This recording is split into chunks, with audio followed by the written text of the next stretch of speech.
Well, good morning, everybody. Good morning, everybody. Welcome to another episode of The Morning Glow. Welcome to another episode of The Morning Glow. Got a great broadcast lineup for you this morning, as I hope and I pray that we always do.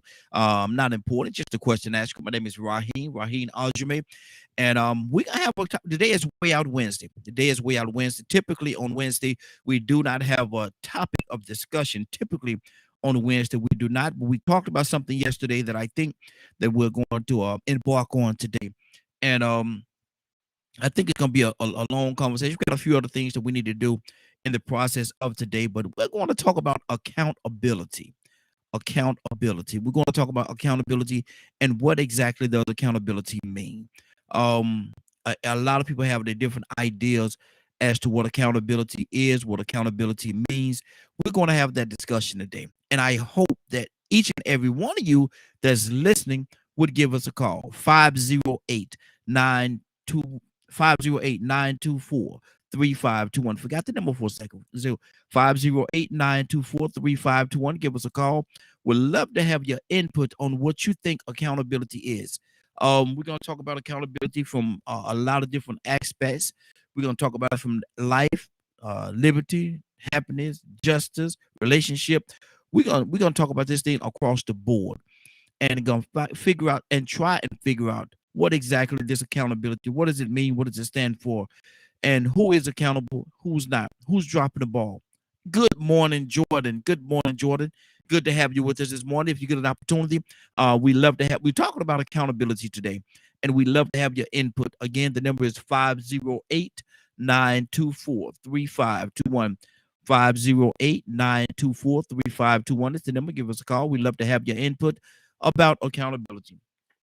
Now, accountability is a wide, and people say accountability is a wide topic. And yes, it is. Accountability is a very wide topic. And we're going to try to talk about it from a lot of different angles. Relationships, we're going to try to talk about it from religion, liberty, the pursuit of liberty and justice and all that different things. We're going to try to talk about it from life itself. Accountability. 508 924 3521. We'd love to have each and every one of you all's input on what we're going to talk about today. And let me know what you think about this accountability. Are we accountable? Are we accountable for each other? Am I my brother's keeper? Am I my brother's keeper? That's one of the things that we're going to talk about today. Am I my brother's keeper? Am I responsible for my brother? Am I responsible for his well-doing? Or is he on his own? I mean, he got to do it like I had to do it. I mean, he got to go out there and get it for himself, like I went out there and got it for myself. Accountability.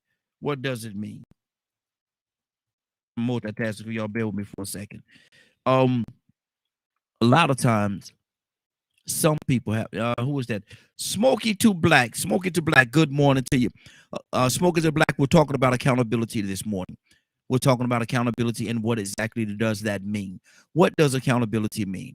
Again, the number is 508 924 3521. 508 924 3521. What is accountability? What does it mean? Good morning. I want to say your name right. Jaroik. Jaroik. I hope I said that right out. The screen is a little bit across the screen, so don't laugh at me too hard. But we're talking about accountability today. 508 924 3521.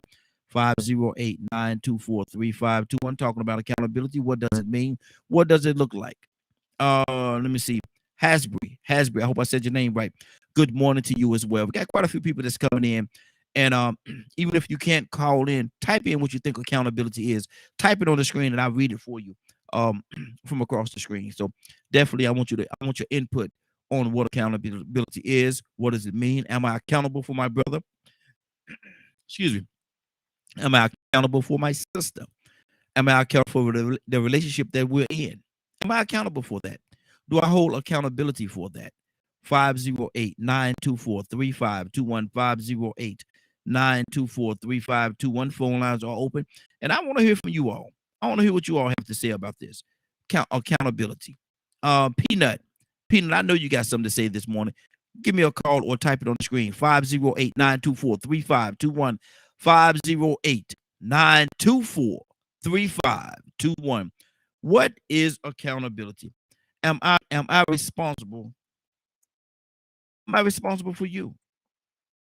Or am I just responsible for myself? If I take care of you, am I in essence taking care of myself? Or if I take care of myself, am I in essence taking care of you? Some people say you can't make nobody else happy unless you're happy yourself. Is that a selfish way of thinking about it? Is that a selfish way of thinking? People said, and I've heard you say it all the time, I can't make you happy if I'm not happy myself. I can't make you happy if I'm not happy myself. Is that true?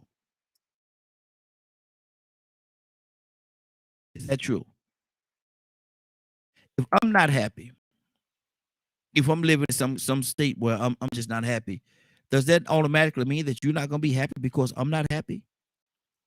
Should I take what I say, and I could be wrong, should I take this selfish approach?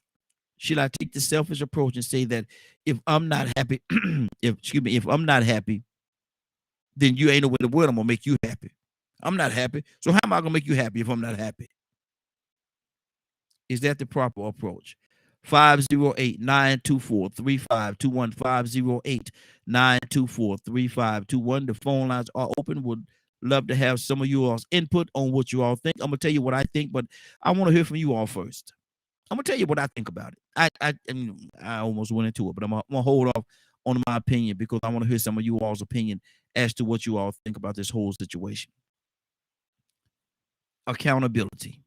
Now, life in life, are we accountable for the positions, the things that we do, our thoughts, our continuous patterns that we do? Because everybody have a certain pattern that they stick with. A lot of times they have a certain pattern that they stick with, and they don't waver from that too much. Prime example, a liar.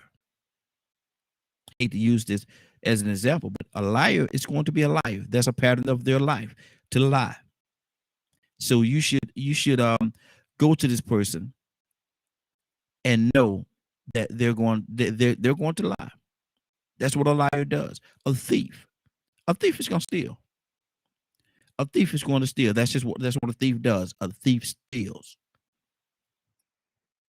So if you go to this person thinking or expecting something else, what's up, Big Papa? If you go to this person expecting something else from this person, Maya Angelou had a great saying, and people use it all the time. She had a great saying, and people use it all the time when she said that when a person show you who they are, believe them. When a person show you who they are, you believe them. They're not gonna be anything else. They're showing you who they are. They're showing you exactly who they are.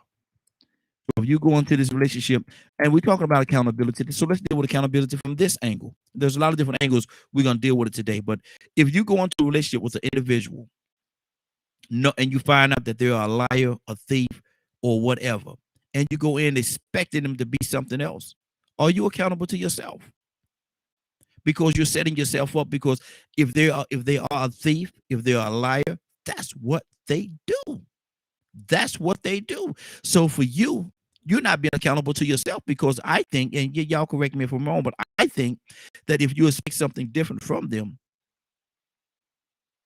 you're setting yourself up for a drive-by. You're setting yourself up for a drive-by. Badger, good morning, Badger. How you doing this morning? Good morning. It's another Badger, beautiful and blessed day. absolutely, absolutely. And Badger, what we're talking about today, we said we was going to talk about accountability. We got a couple other things we're going to do later on in the broadcast, but I wanted to go ahead and start off with Badger. What is accountability Yes. to you in your estimation, in your life of living experiences, life experiences? What is accountability? What is accountability? Holding oneself responsible for our own actions and also being accountable for to others. Mm-hmm. And that's an array of things like actually learning how to vote properly, doing your research, helping the community, not letting some bleepity bleep stop you from getting a job. Mm-hmm. If they're in a position that affects the way affects people from getting hired for whatever reason, what's stopping somebody from making a case? Mm-hmm. Mm-hmm. Okay. Okay. So Are we accountable to ourselves? I think a lot of Americans aren't, Why? or Why? Why you say? Why in you my say so? view. Explain that to me. Why? Because a lot of times there's a lot of people that do things that don't have logic. Mm-hmm. Um, Now, that now, are now, now, very let me ask you this question: does their logic have to line up with your logic? no. Mm-hmm. There's a to me. There's a difference between doing something out of logic and doing something out of that's emotion driven. Mm-hmm. Um, Hey, Emotion hey, comes Badger, from are you in a yeah. are you in a situation where you can turn on your camera for a second? I'm at to refresh my system, but I'm gonna pull you on full screen. Are you in a situation where you can pull your camera up? Unfortunately, no. Okay. Okay. You know my house is crazy. Okay. I got you. I got you. Okay. Keep talking about you. I'm gonna pull my screen. I'm gonna refresh my screen because it's looking kind of cloudy for whatever reason. I don't know what it is. But keep All talking, brother. right, We got another all caller. right, We're all gonna right. get to the call in a second. Okay. Um. So to me, learning the difference between is are you as an individual, some tools that were taught to me of learning how to hold myself accountable just to start off was am I re am I responding or am I reacting? Mm, okay. Um and reacting comes from emotion. Mm-hmm. Be it I mean, how many times has people misheard somebody wrong and they react? Mm-hmm. And so here's the thing for you, which is something I'm working on. If let's say you said something, right? Mm-hmm. I could go, "What did you say?" Or I could go, "I didn't hear you correctly. Well, could Mm-hmm. you please repeat it?" Yeah. Yeah. That's good. That's good. React versus respond. Mm-hmm. That's good. That's good. 508-924-3521. 508-924-3521.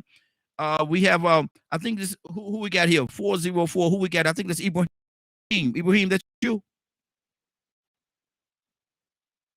Yes, sir. Good Good morning. morning. I Good. mean, that's Assalamu alaikum, brother. Walaikum assalam. Good deal. Ibrahim, we're talking about this morning. Good to have you, brother. We're talking this morning about accountability. Accountability is going to be our topic. We got a couple other things we're going to do at the show at the broadcast goes later on in the day. But right now, we're talking about accountability. Ibrahim, what does that mean? What does accountability mean? Talk to me. Explain that to me. Freedom. One word, freedom. Mm-hmm. When you're responsible for yourself and your actions, then you can actually an accountability. You can actually think about how you act. You Mm-hmm. see, you can your responses to things Mm-hmm. because you're already aware of that. That's a part of growing up in maturity, reaching adulthood status. Mm-hmm. You know, that you know that everything has a reaction, or positive and negative reaction.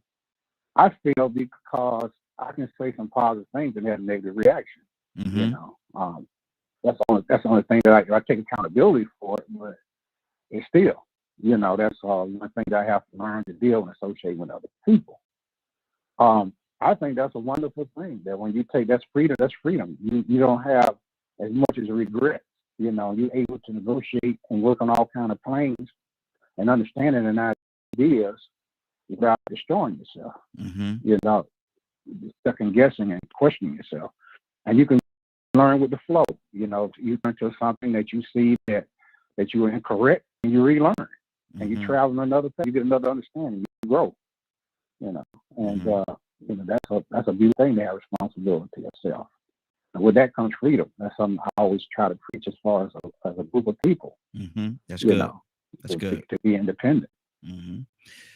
Now, let me ask you this question, Ibrahim, and this is a $1 million and $10 question. Are we all not even gonna ask it in that way. Do we all take accountability? Let me ask you. I think that's a better way of asking the question. Do we all take accountability for ourselves, our community, and the people around us? No, we don't.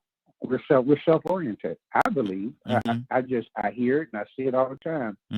When everybody talks, they talk about the I, me, I, me.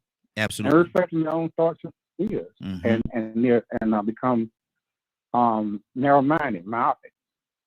They only see one little sight, and that's a terrible thing. Yes, it is. In a world, so it's a terrible thing. You have to be willing to understand something and change or grow from it. See a different light on it. Look at it from a different angle. Explore. And but you can be true to yourself. Some things we have a guiding light. You can be true to yourself and still gain and explore and understand. Exactly. And if you don't do that, it's death. It's literally death, because at the end of the day, you be thinking, wow, maybe I shouldn't have done that. Maybe I shouldn't have said that. Well, I could have done this better. I mean, if you're internal, you say, oh, okay, Ibrahim, you said something wrong. Ibrahim, you said something just now, brother, and I'm loving where you're going with this. You said something. You say that you could look back and say, man, I could have did that, or I could have said. We got another caller. I'm coming to you just 1 second. You said I could have did this, or I could have said that differently. Now that is accountability. But do most people, Ibrahim, really care enough to even look in that rearview mirror of what they just did or what they just said, and care enough to even make the difference or consider whether it was right or wrong in what they did? Nope. Wow. No, we're selfish. We look upon ourselves, and that's the problem. Sometimes when you talk about the community and you listen to people, they say, "Well, I," and they don't speak collectively. They don't think collectively. It's what I think and what I do. I heard this person say this, and therefore there it is. There's no growth. There's no learning. I believe in this, and that's it. And it's a dangerous thing, because people manipulate and use you very easily. All they got to do is just know your button, what button to push. Yeah. And without knowing, you're a robot without even knowing it. Exactly. Wow. 508-924-3521, 508-924-3521. Give us a call. We'd love to have your input on what we're talking about today. We're talking about accountability. So let me go to my sister, Cassandra. Good morning, young lady. How you doing this morning? Good morning. Cassandra, we're talking about accountability to this morning. We're gonna deal with a lot of different aspects, but right now we're just talking about it as a whole, accountability. Are we all accountable?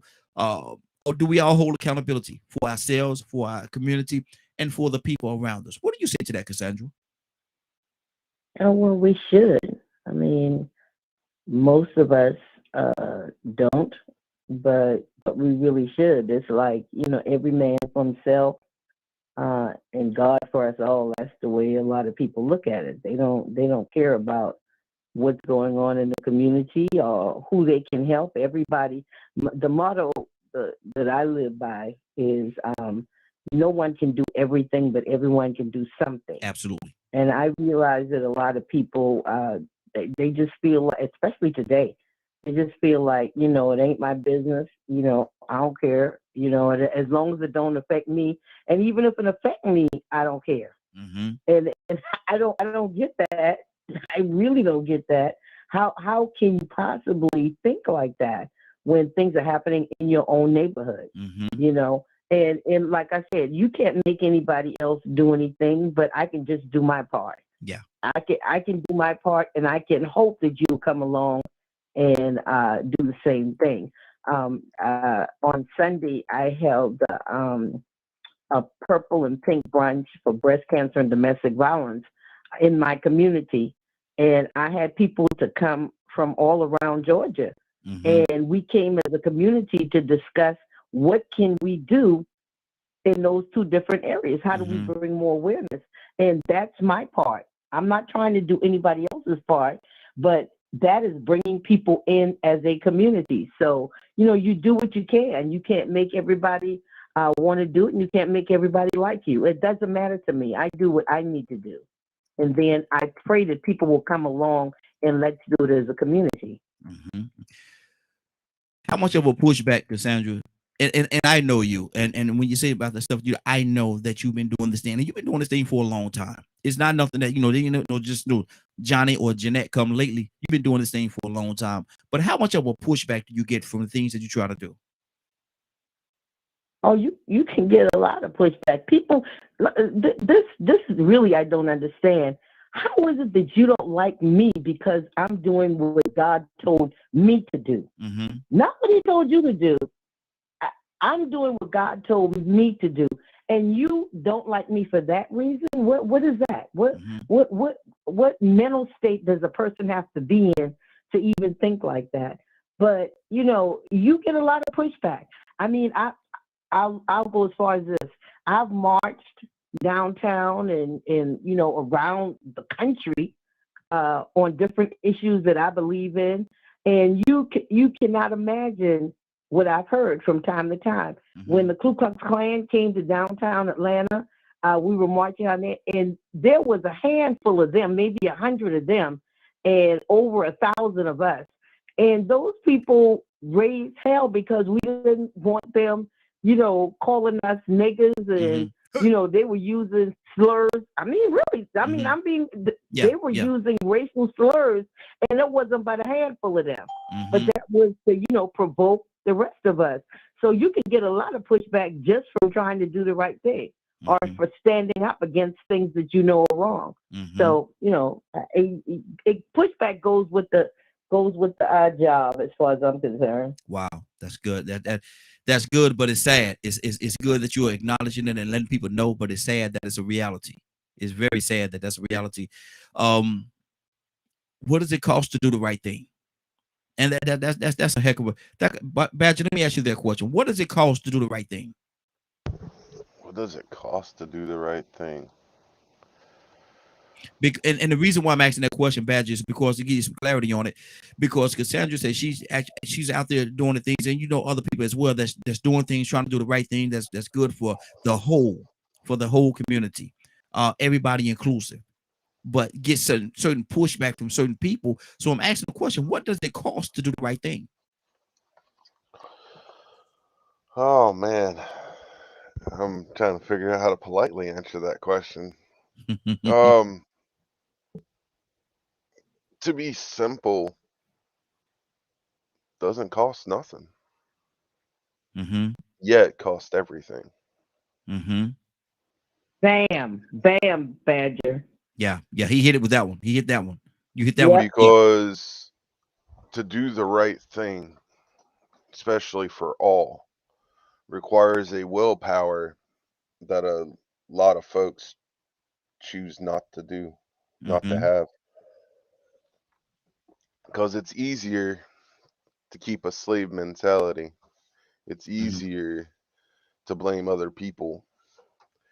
It's harder to do the right thing and accept accountability for your actions and being accountable and responsible to others. They'd rather blame other people.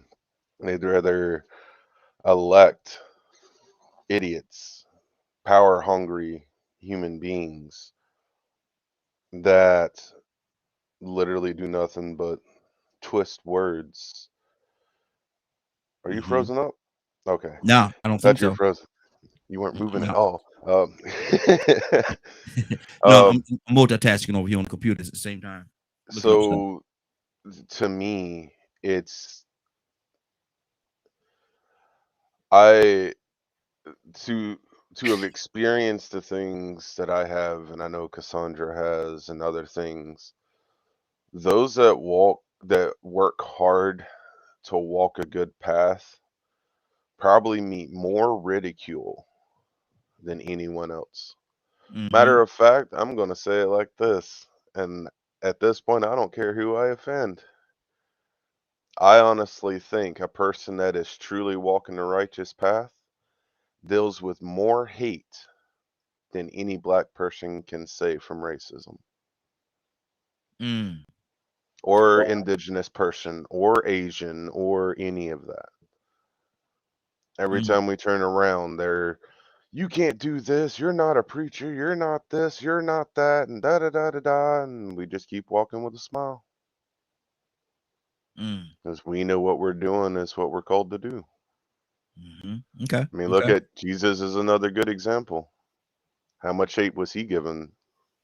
Mhm. Wow.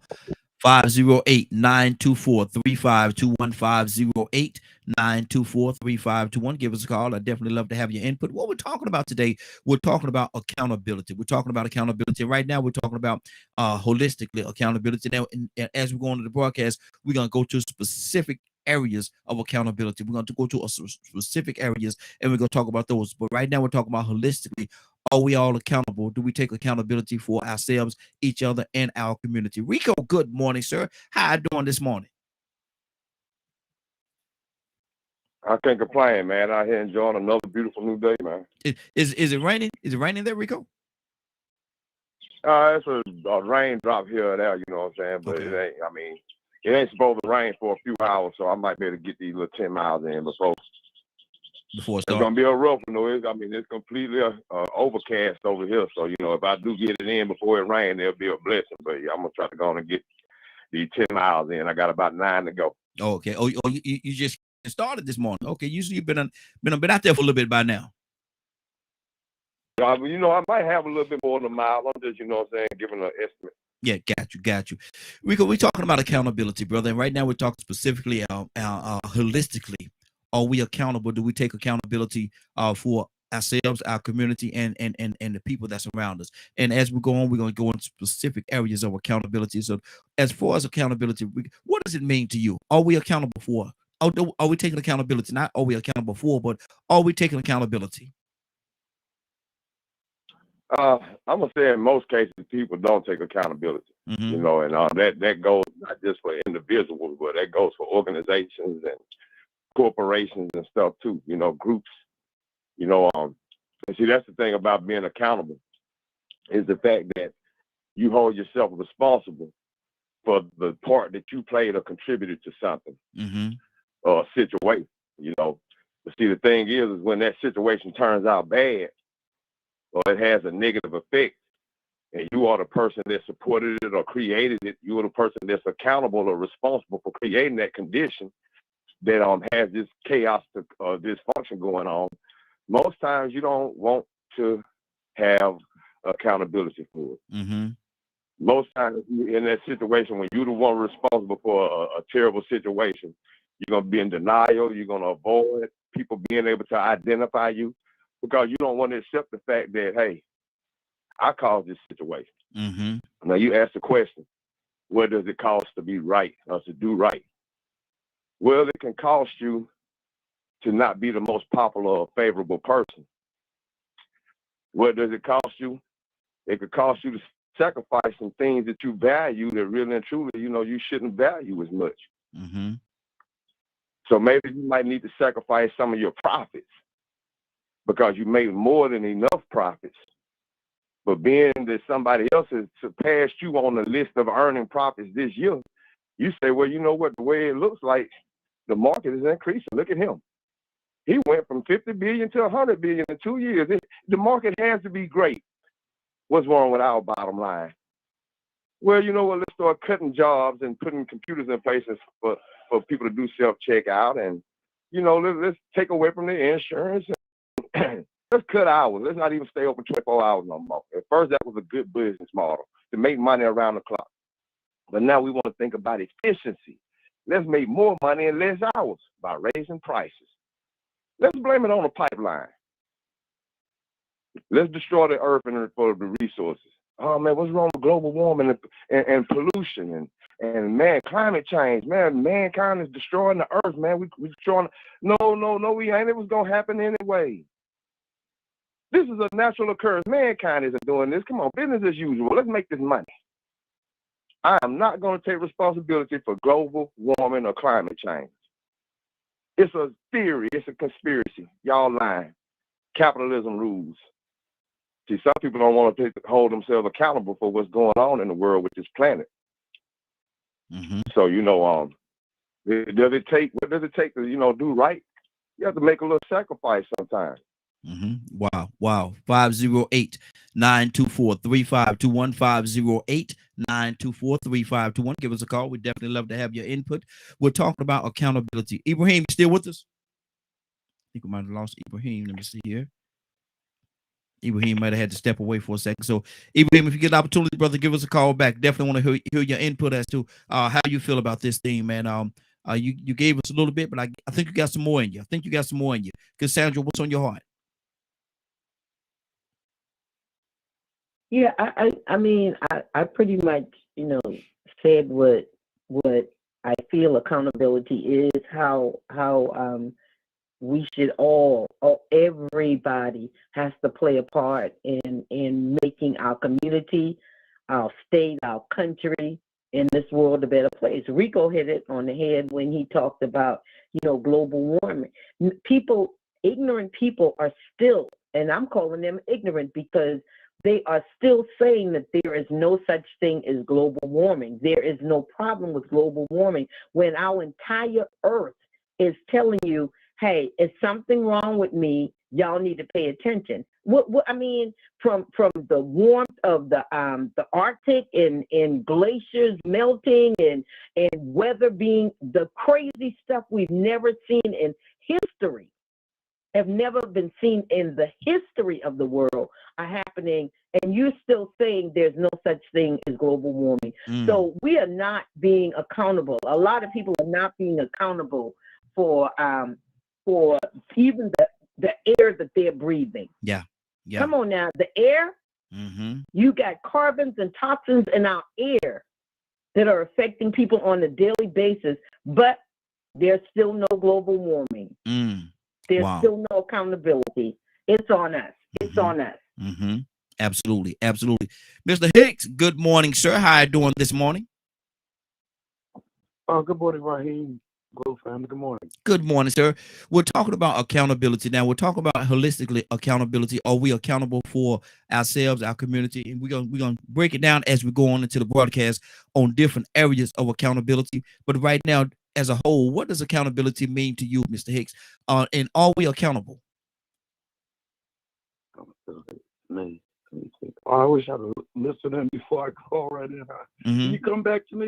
Yes, sir. Gather my thoughts on that. That's really difficult. Okay, absolutely. Badger, what's on your heart, brother? Talk to me. Man, I'm just listening to everything because we were having a good conversation yesterday, which ended up leading to the accountability. And I've been sitting here looking at what could we do to be more accountable. And there is so much that we have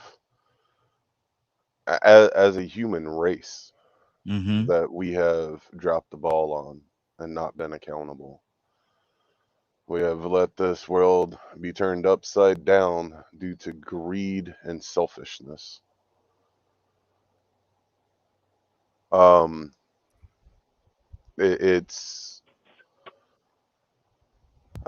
just listened to something earlier on the news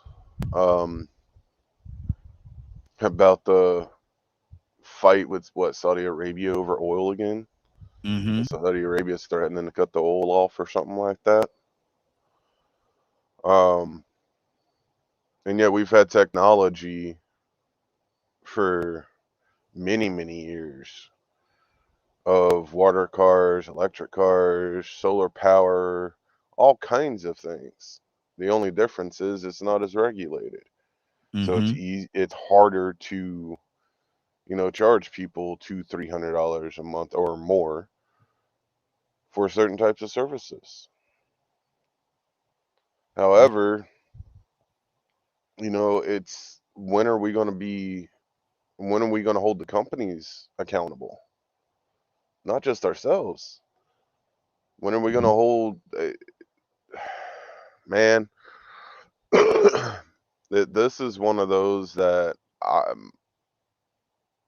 I logically do not understand most of the population.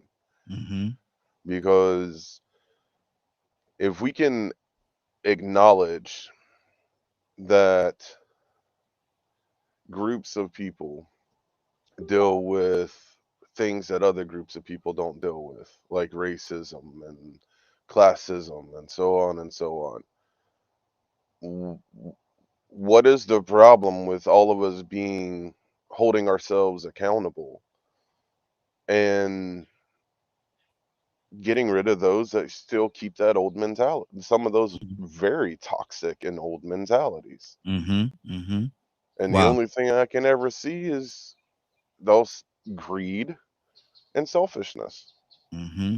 That's what that is such a common separation that people would rather be like that than actually be accountable.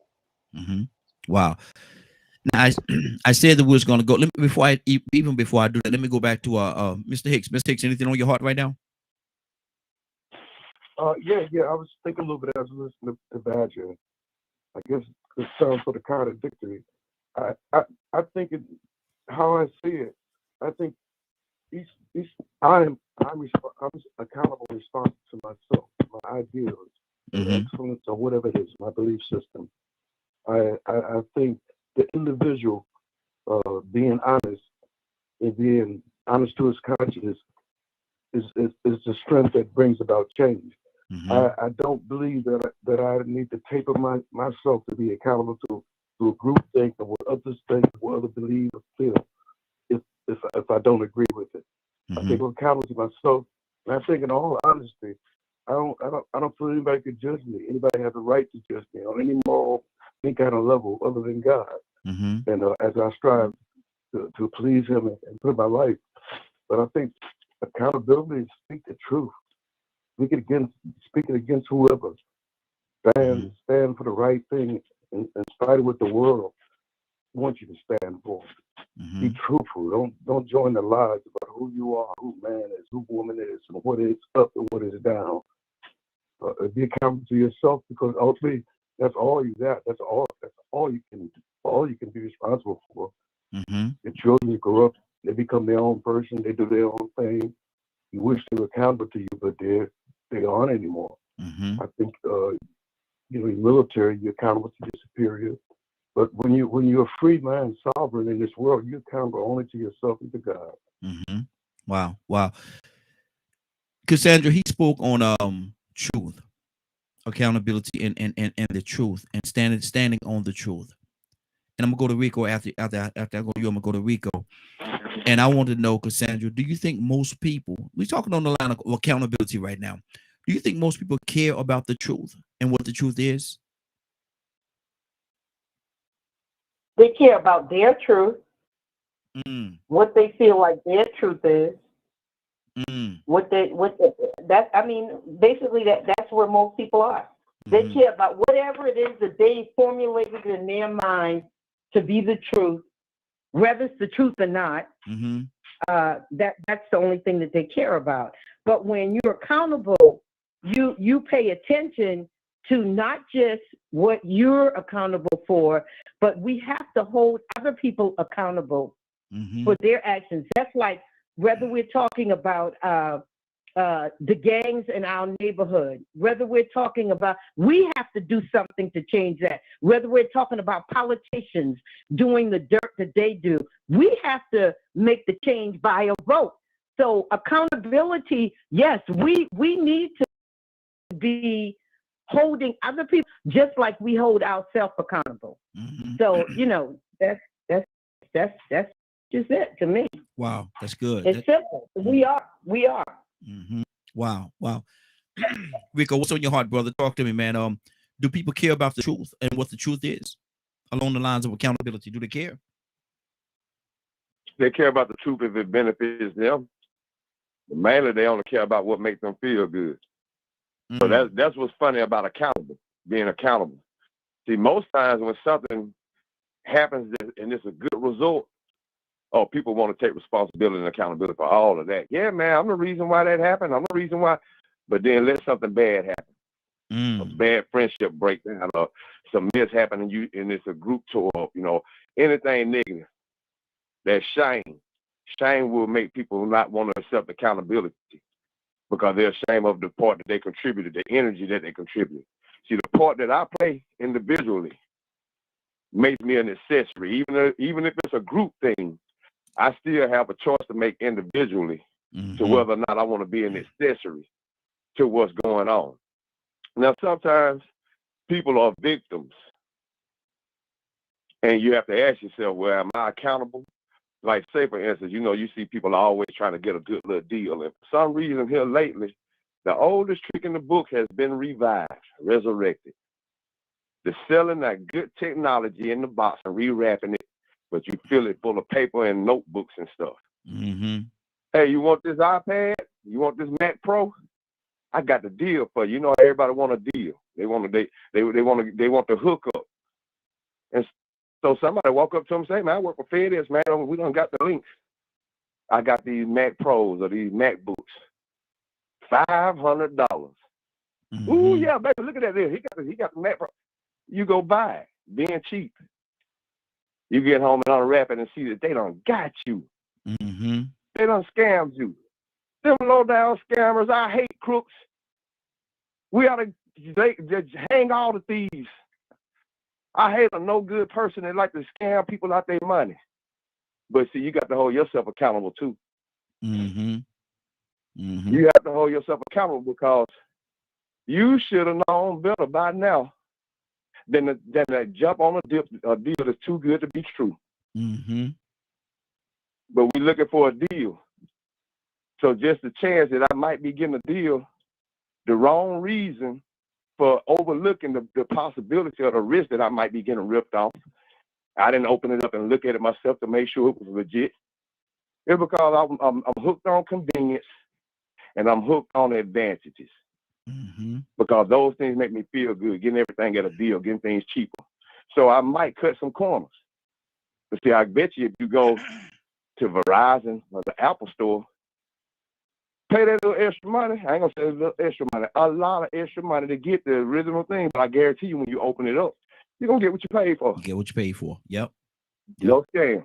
So you have to hold yourself accountable for trying to take the easy way out, for trying to be cheap. Sometimes when you're getting ripped off and scammed. So like right now, man, the only reason I called in today, I'm just trying to get it distracted. I got some news yesterday that right now I'm trying to keep them going down to Florida and letting y'all see me on the news. And I still ain't made up my mind that I ain't going to do it.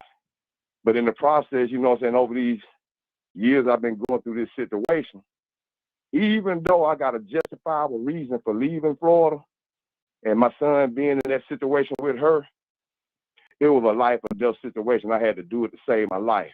But I still have to hold myself accountable for the fact that I am not there and have not been there to be able to prevent some of this crap that he's doing. I ain't justified in saying, it ain't my fault. Yeah, some of the fault is for the fact that I wasn't there, whether she kept me from him or not. It's still the reason is I wasn't in his life. So I have to hold myself accountable. Even if it wasn't intentional and she was preventing me, the fact still remains that I wasn't in his life. So that's a reason why he's lacking and missing out on some of these things that a man should know. Not that I was being a deadbeat, but I still have to hold myself accountable because the fact is I wasn't there to be able to give him all the things that he knows. And accept that accountability and not feel ashamed or say, well, it's my fault. I'm wrong. Now, I ain't going to say I'm wrong because I've been trying to get back to him. But the fact remains that I haven't been able to hold myself accountable for the part of me not being there, causing him to be out of order the way that he is. Wow. That's huge, brother. That's huge. And that's what we're talking about today, accountability and taking the accountability, man, and standing on it. Taking that accountability and standing on it. That's part. And we're going to transition over to a couple of other areas. But right now we got Ibrahim back with us. Ibrahim, what's on your heart, brother? Yeah.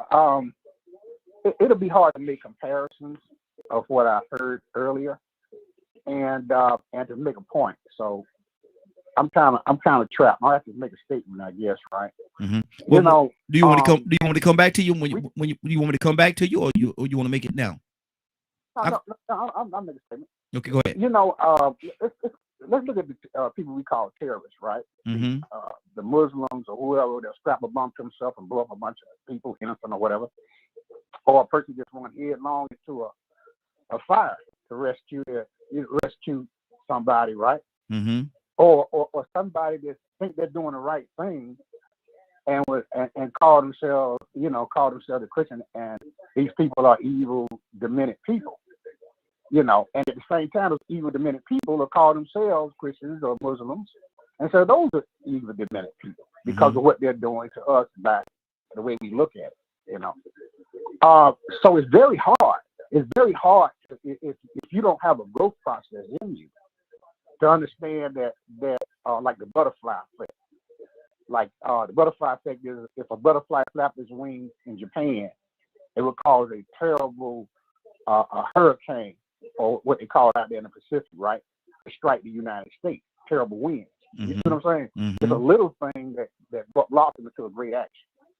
But we're not, you know, a lot of us are not designed to be able to factor that in, to think outside of what our core belief is. Mm-hmm. Mm-hmm. You see, we latch on to something and we hold it, but there's more to a story. You know, there's more. You know, a lot of people should accuse me, and when oh man, you don't want to say I ain't right, man. You don't want to get nobody pat on the back. You say because there's always more. Mm-hmm. I was just having a conversation with some people about the past, and we were talking about the modern day so-called militant or people out there in the movement, and they look back and tell us that we did nothing, or we this, or we didn't do that, or we were scared, we were cowardly, or the slaves were unintelligent savages, right? So how can you operate on that? That's a way of telling yourself or patting yourself on the back, oh, I'm superior to who they were. I'm more knowledgeable. I am better. You see? Mm-hmm. So you lose the essence of reality of humanism. But those people lived the life, even though under those circumstances, those people were tapped and brought here because of their skill level, their skill in agriculture, metallurgy, and all this from specific countries. You know, and you know, and understand that, but we cannot understand those things. Mm-hmm. We think that what we heard or what somebody else has said is right. We think that what we do at such a minimal level is all that needs to be done, and there's always more. If you tell yourself you've reached the finish line, you've reached that mountaintop. You're not looking further out in the past, right? You can top one mountain out there in Asia, and you see Everest. You see another mountain that's taller than that one, and then another mountain. You see Everest somewhere out in the background. There's several mountains that lead up to Everest. Mm-hmm. But yet you're at the top of that mountain, but you haven't arrived at the top of the mountain. You know, so there's always more. There's always further to go. There's always another yard. You know, and if you think that way, then you're gonna do what it takes to make that move, to make that growth, to travel in that direction. You grow. All the great people are, you know. Let me ask you this question, Ibrahim. Let me ask you this question, brother, and I want to hear your heart on your answer. And we got some other people just calling. I want to get to them as well.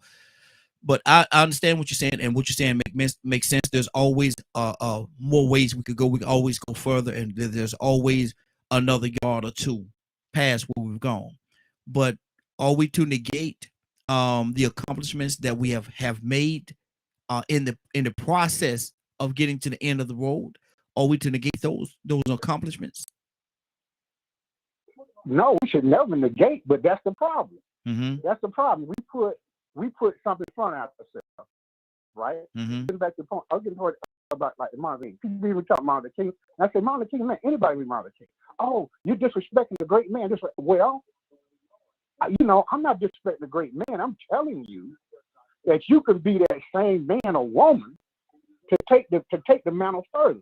But you done told me that this is a God, a figure that has reached the height that he dropped out of heaven, that he reached the height that nobody can succeed. that we need another one like him. And you're not saying, well, it's me. Marcus Garvey had to say that. He said, we need this, we need that for our black people around the world. And he said, then he told himself, why not? It can be me. You know, so you know, it's that essence of understanding. You know, Martin Luther King came to a point. He's comfortable from a well-respected family. He's got money. He's got the wife and family, right? And then all of a sudden, he finds himself thrown into a situation that was obvious that these people couldn't even sit on the front of the bus. Ex-veterans from World War II, the Korean War, and you couldn't even ride the bus and receive the tax-paying money you paid. You don't have the respect of an average human being. He was caught up in that. With other people led him into that. Okay, well, good. We got. Okay, hold, brother. We got. Don't go nowhere. Stay right where you at. We got to pull some more people into the conversation. But I will say this right here, though. I think that MLK planted a lot of positive seeds in society to help us and assist us to get to where we are today. I think he planted a lot of positive seeds. Was he celebrated too much? That's for the individual to determine. But I will say that he planted a lot of positive seeds. Curtis, good morning. How you doing this morning? No, Raheem, before you go, because you just mentioned Martin Luther King, and I know we supposed to be talking about accountability, right? So I want to throw this in before we get off track, and then while we on the topic of Martin Luther King, I think he gave us two examples of what accountability is. He made two comments before they knocked him off. One comment was, I'm afraid I led my people into a burning building. And then the second one was, I'm afraid the dream has become a nightmare. That was two forms of him accepting accountability. He said, I'm afraid that I led people into a burning building. And so, you know, when people want to talk about accountability, even he was able to say, you know what, I think I made a mistake. I think I contributed to this. I may have been coming with the wrong message, and that was more that needed to be addressed, like this war machine and finances. So, I mean, I'm glad that he went to Martin Luther King, but before, it gets too far off on the wrong topic, I just want to see if we can bring that back around to being accountable, because he did accept accountability. Exactly. For the way that the movement that he led. That's good. That's good. Absolutely. Absolutely. Curtis, good morning, sir. How you doing this morning? Morning, brothers. Morning. What's going on? Hey, we're talking about accountability, and like I said, we're going to jump into certain areas of accountability. But right now, what we're talking about is, are we accountable? Do we take accountability for ourselves, our community, and the people that's around us? Curtis, what do you say to that? For the most part, we do. I mean, we got bad apples in every bunch, bro. Like I don't know. There's a bad apple in every bunch. Let me just. I hear what Brother Ibrahim is saying, and I can agree with him in terms of, I agree in terms of the idea that anyone can have the mindset of Dr. King. Yeah. Hey, Kurt, are you talking directly into the phone? It's just a little bit low, brother. I said, I can agree that anyone could have the mindset or believe in ideologies of Dr. King. But I am going to say this. God only made one Ibrahim. He only made one. God only made one Raheem. He only made one Kurt. He only made one Rico. And every time, and I understand exactly where the brother's coming from. So, brother, please don't take it like I'm disagreeing with you. I'm going to expand on what you're saying. Every time I hear, and this is in my opinion, every time I hear you say that there can be, anybody could have been Dr. King, what I hear is I hear a slight toward him, and these younger folks hear a slight toward him. If we pay attention to what's going into the culture right now, it's called the cancel culture. In their minds, you're canceling out Dr. King. I understand what you're saying. You're saying, hey, just because this man can't carry the torch no more, you could carry the torch just like him. But here's another thing that really bothers me when I hear other folk talk about Dr. King, especially those folk that don't believe in what he was trying to do. Nobody accounts for Dr. King, the man. Nobody accounts for Dr. King's life prior to him going off to Boston, prior to him going to Morehouse. Nobody accounts for that part. And because we don't account for that part, then at times we will never, at most times, we will never even see the precipitating factors as to why he did what he did, why he felt the way that he felt. We don't account for the fact that this man was abused. He was physically abused. We don't account for the fact that how level-minded would most of us have been to wind up on Morehouse and Spelman's campus at 15 years old. Ain't no mom or daddy there to tell you nothing. You 15 years old and you around these grown women. You around these grown men. You seeing grown up stuff. Nobody accounts for the fact. For some reason, we tend to think that Dr. King became a civil rights leader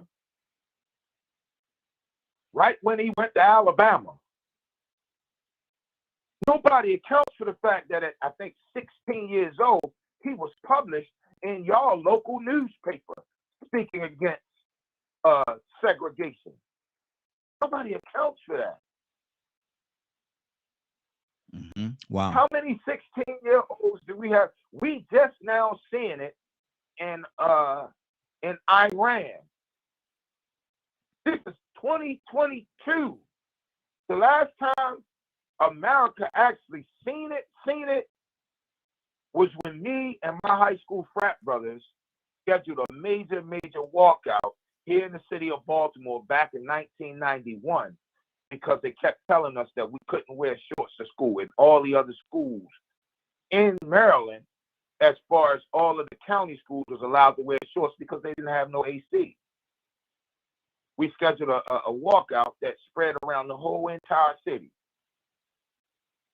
Mm-hmm. Wow. But even then, we was like 17, 18 years old. So there's things that people don't account for with Dr. King. And wrap it up for me, Curtis. Sometimes the accountability that's held towards him is held towards him told specifically from the space of him either being a civil rights leader or him being a minister. We want to act like this man wasn't a man. I just don't understand it. Mm-hmm. Ibrahim, you want a response? Yeah. Well, see, I never had time to talk about. I do Atlanta history tours, right?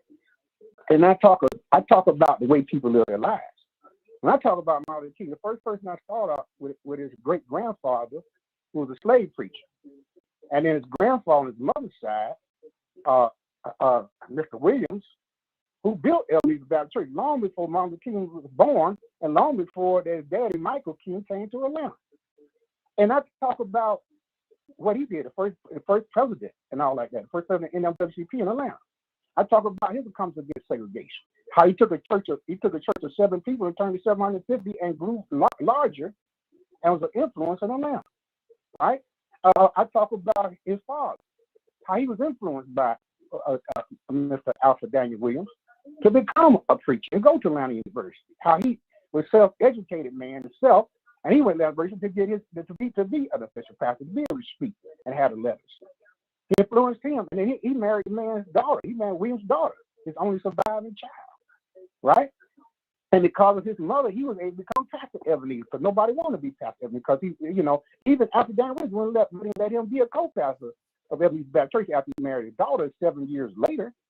See, but that's what I'm saying, right? So Martin Luther King was a fourth generation Baptist preacher, right? And he got the way, he did things of his own. I can tell you, you're talking about the human man. I can tell you about the human man, his attempts at suicide when he was young, right? But y'all don't understand that this was a human being that, in the context and the circumstance he came up in, he grew into that level. I remember he said that he was published. He also wrote his first speech. By the time he was about 17, his first speech in the church, right, about being a man. You know what I'm saying? He did that in Ebenezer Baptist Church. With Father Pastor, about being a man. He never was pastor of Ebenezer, right? That's another thing. See, but what we see is that he left Morehouse because of his affair with a German immigrant girl, white girl, right? That would cause problems with him. He went to Pennsylvania, blah blah blah. Y'all know the rest. He went to Boston, met Coretta and all like that.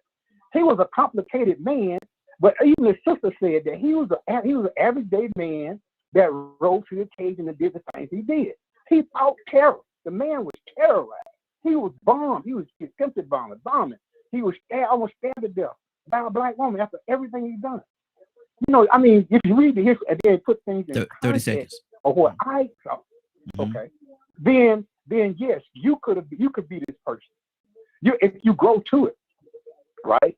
And when you think about it, other people around that contributed heavily to the movement. We just had a birthday of Fannie Lou Hamer.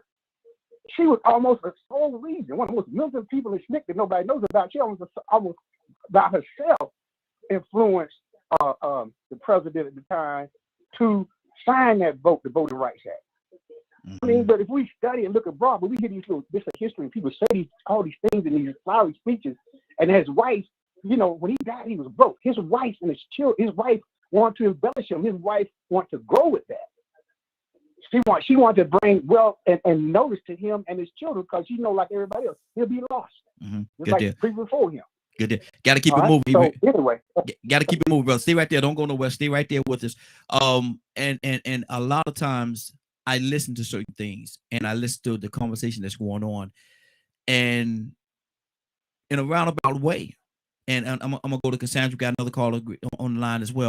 But in a roundabout way, I heard accountability. That, though he went through all these things, he took certain accountabilities for the things that was going on in his life, as well as what's going on in his community. And I'm hearing, maybe my ears are off, but I'm hearing accountability. Cassandra, what's on your heart? Come on. Nothing right now, Raheem. Okay. Nothing. I'm just open up, Cassandra. Badger done called y'all. He said, "Open up." He said, "Open up, woman." Hey, I did not say woman. I called her by her name. I know you did, brother. I know you did. Mr. Hicks, what's on your heart, sir? Talk to me. Tucson, coming to you next. Yes, sir. As I was thinking about something I heard someone read a long time ago, and sort of impact. They talked about that change was based off dissatisfaction. And then when dissatisfaction goes to a certain level, the yearning of the people crying out to the Creator, that the Creator will produce the person as a result of that yearning for that job, for that, in the old slave time, they would always say, "Is this the one? Actually, is this the one?" I think that we all come here with equipped for our, I guess, we talk about our grandparents and all that stuff. We come equipped for a certain part of a mission. It's like anybody can play basketball, but everybody can't be a Michael Jordan. They might be a good rebound or something else, but special people come equipped with special abilities, equipped for the time that no other person could fit that. And I think that was the case with Martin and Elijah and all these luminaries that came through the time, they came with a certain kind of, you know, they have, and things are so complicated too. When you actually think about it, when you get it, like Abraham was saying, the histories of all of these people, they're not just words on a page. They're individual people that evolved. So at one point they believed one thing, and as they grew, they evolved and changed. And I think part of the fear with Martin was that he was evolving to a point where they were really afraid of him.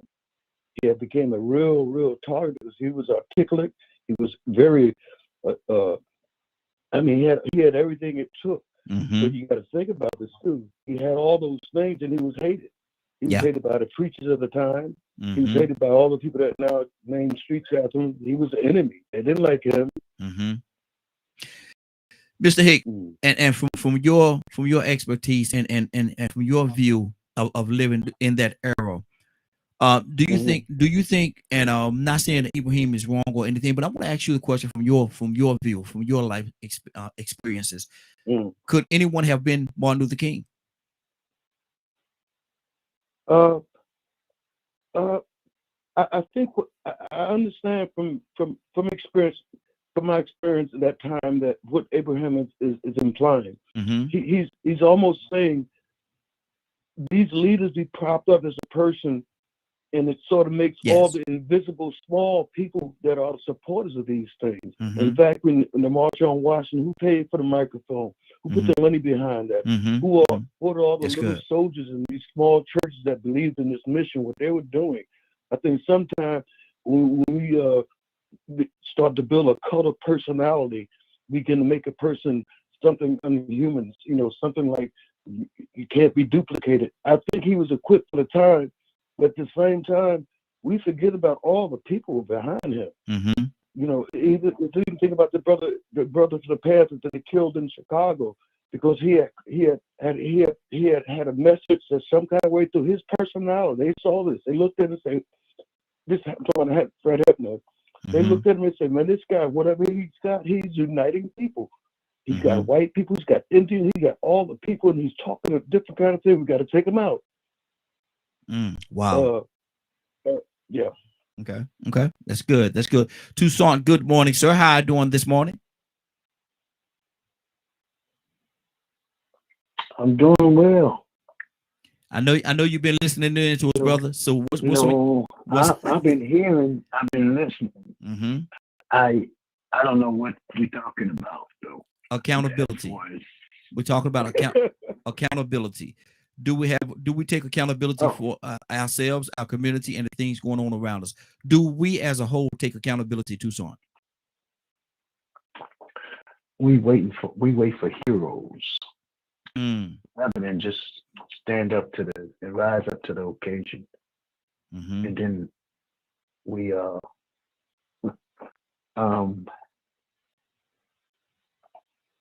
know, let me see how I can say this.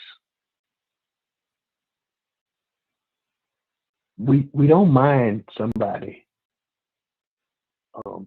rising to the occasion, but they better not have no faults. They better not,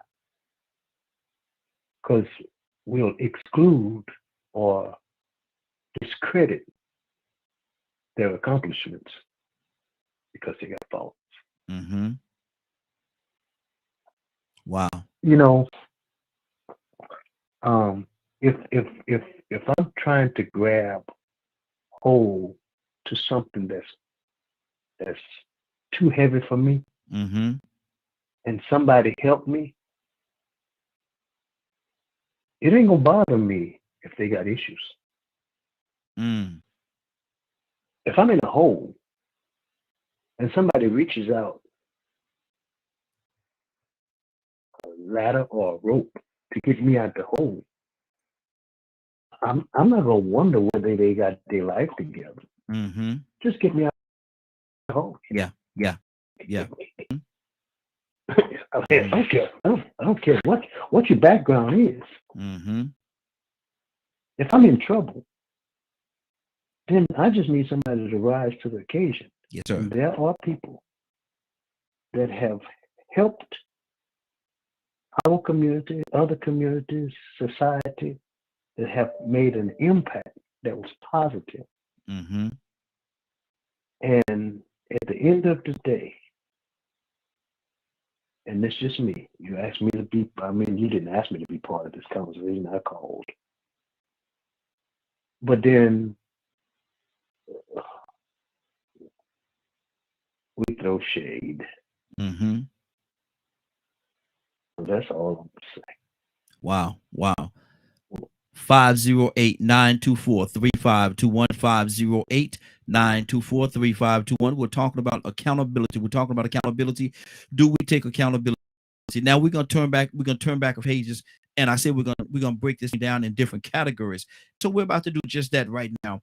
And in regards to relationships, and how we interact with each other, male to female in a relationship. Cassandra, do we take accountability and how we deal with each other in regards to relationships? Some people do. And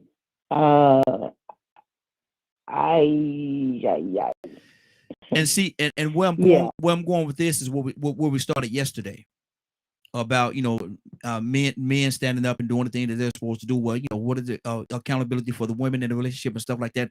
That's pretty much where I'm going with this part of the conversation. So tell me, what do you think on that? Because I think it was you yesterday that said men have to take accountability and have to stand up and do the things that they have to do. Well, and other side of the coin, what about the young ladies? And so I want to hear I don't want to give you your opinion. I want to hear your heart on it.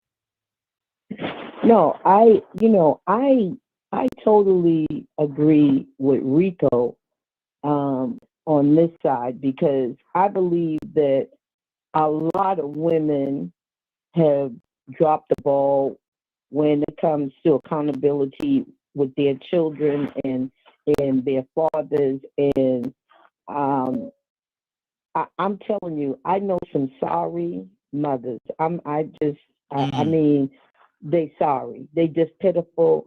And any woman may have a baby, but that don't make you a mother. I'm sorry. Yeah. That does not make you a mother. Mm-hmm. There are certain characteristics that go with being a mother that some women just don't have it, and they don't live up to it. Mm-hmm. And I stand firmly against them, and I tell them to their face, you ain't living up to what you're supposed to do. Mm-hmm. And I don't care if they get angry. That's on you. But we have to be accountable. I like to be personal about me. Mm-hmm. With my children's father, and I'll tell anybody, and both of them will tell you to your face, I gave them every opportunity to be a part of their children's life. Never asked it, not one of them, two of them I got. Not one of them went to court. I never took them to court. All I asked them to do, I don't want the money if you don't want to give it. Be there for your children. Spend time with your children. And both of them refused to do that their entire children's lives. Both of them refused to do that. I was kind to them. I never talked negative about them. So I know that I gave them the opportunity. But I know women that are sorry, and they hold something against that man, and they use their children as a weapon with that man, and it's dead wrong. Wow. Kurt, talk to me, brother. Kurt, you there? What do you want me to say? What's on your heart, brother? I want to see what's on your heart. We're talking about accountability and in a relationship. Responsibility, if you will. Men, it is said that men need to stand up and do the things that they're supposed to do, but then Cassandra just shine the light on the young ladies that don't do what they're supposed to do in regards to relationship, in regards to the children. So what's on your heart, brother? Talk to me. I'm gonna keep this simple. Cassandra is absolutely correct. Mm-hmm. Right. What makes her correct? And I hate to say it like this. Basically, the way I just interpreted what she said, what she's saying is, no, it's time for us women. It's time for our feet to be held to the fire. Mm-hmm. Dude, the days is over. The light's shining. The light is shining right now. It's shining right now. I sent you something the other day where the dude was breaking down statistics. He had real statistics from a real reputable source.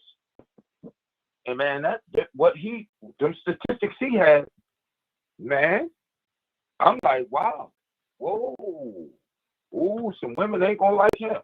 Mm-hmm. So, in this world we in now, if we're gonna talk about accountability has to be what it's defined as. Mm-hmm. Fair, balance. You can't just, you're no longer in a day where you can just keep pointing the finger at a particular person. It's no longer the day where you can just say this person did without having to prove that. Mm-hmm. We're no longer in a day where you can just say this and there's no investigation as to who or why this person did it. So when you're talking about accountability and you're talking about the idea of relationships, one of the things that I've done, me personally, is whenever I have something go south or go wrong, the first person I look at is me. Mm-hmm. Before I start pointing the finger at everybody else, I point the finger at me. What part did I play in this? A lot of people can't do that, man. Mm-hmm. I'm just going to keep it real. You got people genuinely walking around here. You got people calling into the radio station or used to call in that would tell you that we've heard say out their own mouth, I'm perfect. I don't have a spot nor a blemish. Mm-hmm. Come on, man. Mm-hmm. But you know what? My belief is, it's hard for people to admit their flaws, man. That's hard. Don't nobody want to admit how messed up they are. Honestly, truthfully, therapists go through enough to just trying to get you to own up to the situation itself. If they ain't going to admit it to a therapist, they ain't going to come out and just say it to you. So, Cassandra is right, and I thank God. Let me go ahead and say this right now. I thank God. I ain't had one of them. Mm-hmm. Mm-hmm. My ex-wife is nowhere even close to that. I thank God I didn't have one of them because me personally, I know I couldn't deal with that. Mm-hmm. Absolutely. Absolutely. Mr. Hicks, talk to me, sir. Wow, I was thinking of a personal situation when you were talking. It's sort of why I've been asked it. Been working through some a family crisis. When you raise children, and you have more than one. That those similar things and equality and judgments. I think that when they children get grown, they begin to point out things in the past. I think it's a judgment kind of thing from children. I know I did it. And it's hard to make some, for instance, hard to make my partner, my ex, right? Mm-hmm. Well, it's almost difficult because I don't even approach the matter because it's almost some things have to come from inside, because when I talk to the children, I sort of tell them, let me tell you some history about your mother you don't know. Let me tell you about her when she was a child, how she grew up, and maybe understand some of the things of why she is the way she is.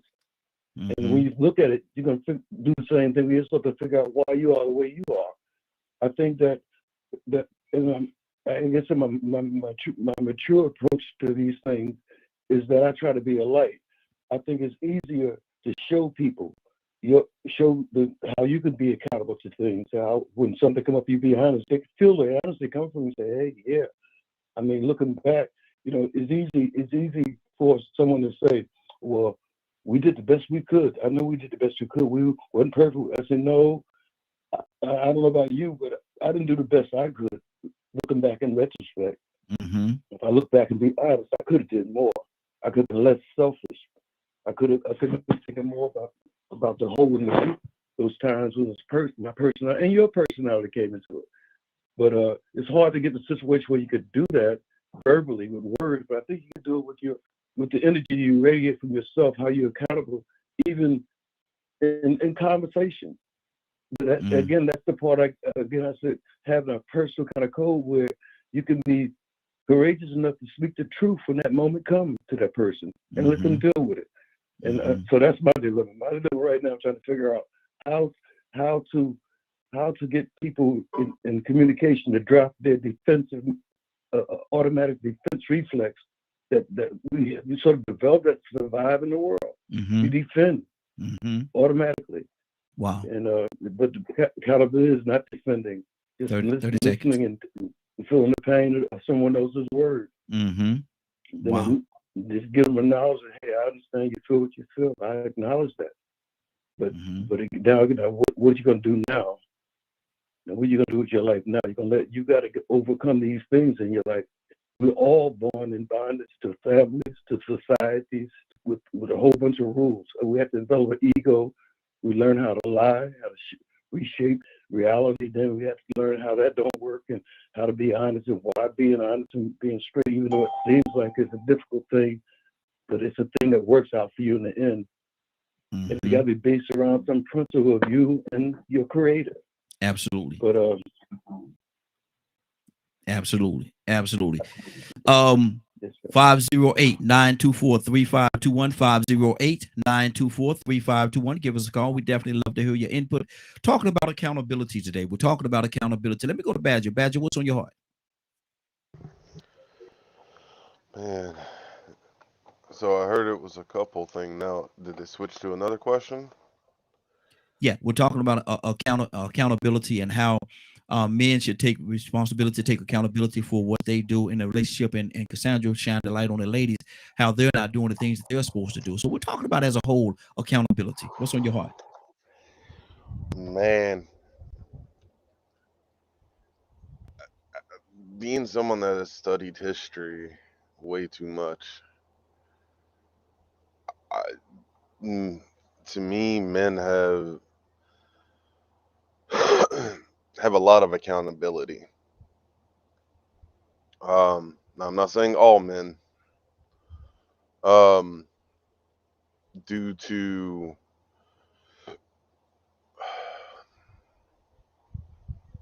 a particular type of teaching that a woman is property. I feel that it has caused so much disruption to the household since then that eventually it led up to the issues we have today. And that's something that I think we as men should be held accountable for. Now, as far as women go, being brought up and seeing a lot of women that have abused their children and worse,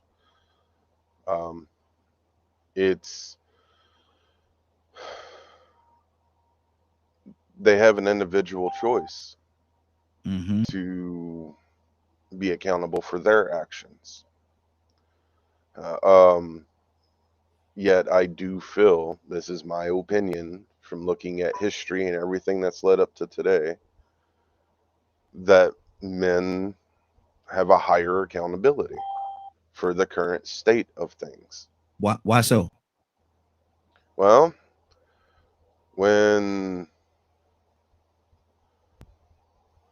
oh man. So, and the reason why I asked that question, Badger, because you've been on with us for a while, and you've stated, and I don't want to get into all your business, but you've stated the relationship that you and your mom had, and how she treated you all in the way that she did, but you always tend to lean toward the women and put more responsibility on the men, and say, is there more responsible? And so I'm real interested to find out how you can have the experience that you had, and then tend to always veer toward the women being the victims, if you will. I have seen so many good women be treated like property. And a lot of times it's over, I hate this, I don't, you asked, so over a Bible verse. Which is what struck my curiosity of why were women treated like that. Because, hold on. Because to me, what my mother did is not all women. What she did have to do with a Bible verse though? She treated you that way and had nothing to do with a Bible verse. Oh no, she used Bible verses, but I don't go into that, and I don't think you want me to go into that on the show right now. So it's one of those things of looking at different cultures,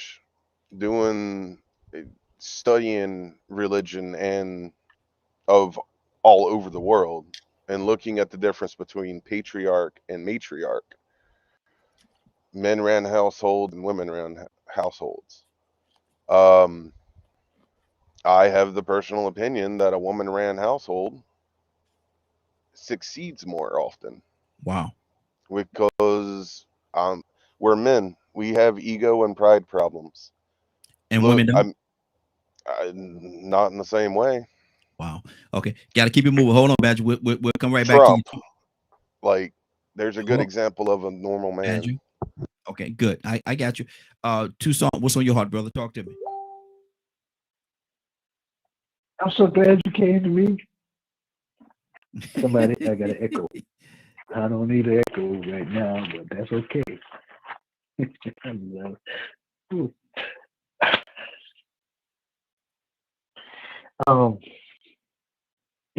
don't know. I want to get on the show with Badger. We'll have it out every day.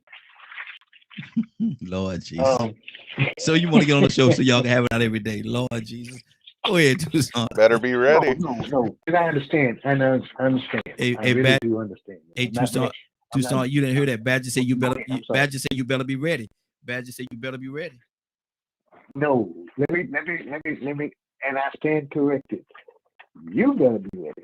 Because here's the thing, and I'm not trying to out talk anybody or do anything other than I can only be me, okay?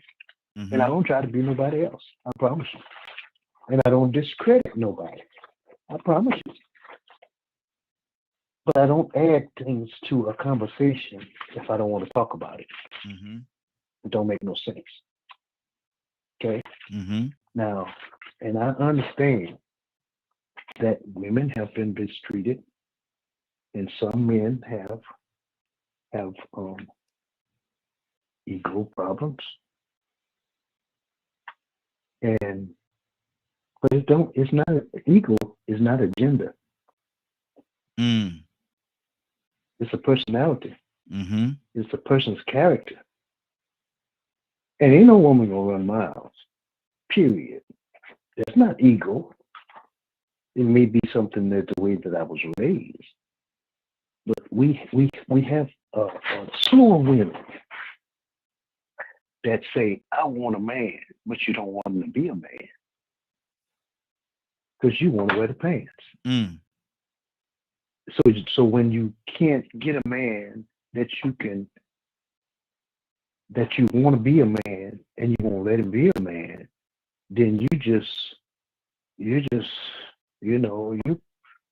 I can't say that. I can't say that. You just man him. So you live by yourself. So other than that, we have men that would have I don't know how to say this. I just see. I have been given the opportunity to lead, and because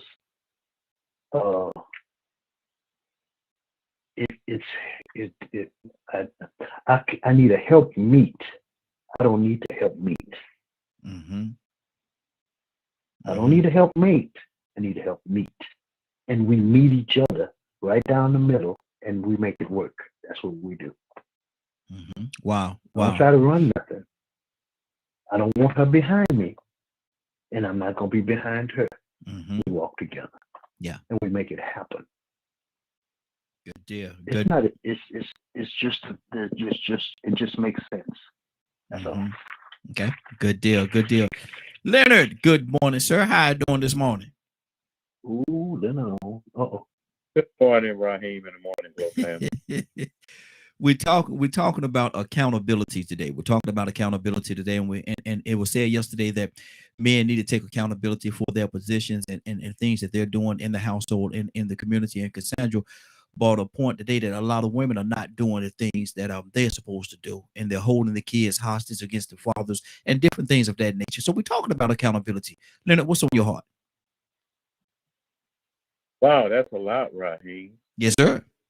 And first of all, a person needs to clarify their accountability, what they need to be accountable for first, before you start assigning blame to anybody. That's one. Is take care of your business first and address yourself and how you're going to be more accountable. Then you can move along to other people in your life that may need some help with taking responsibility and then being accountable for that, whatever that may be, whatever role that you're playing. I think I said on the show before that what's funny about some Christians is they sit there and stake their authority and everything on the Bible. And is that all you got? What do you do? What do you do? I know what you're talking about, but you quote scripture, but what do you do actually?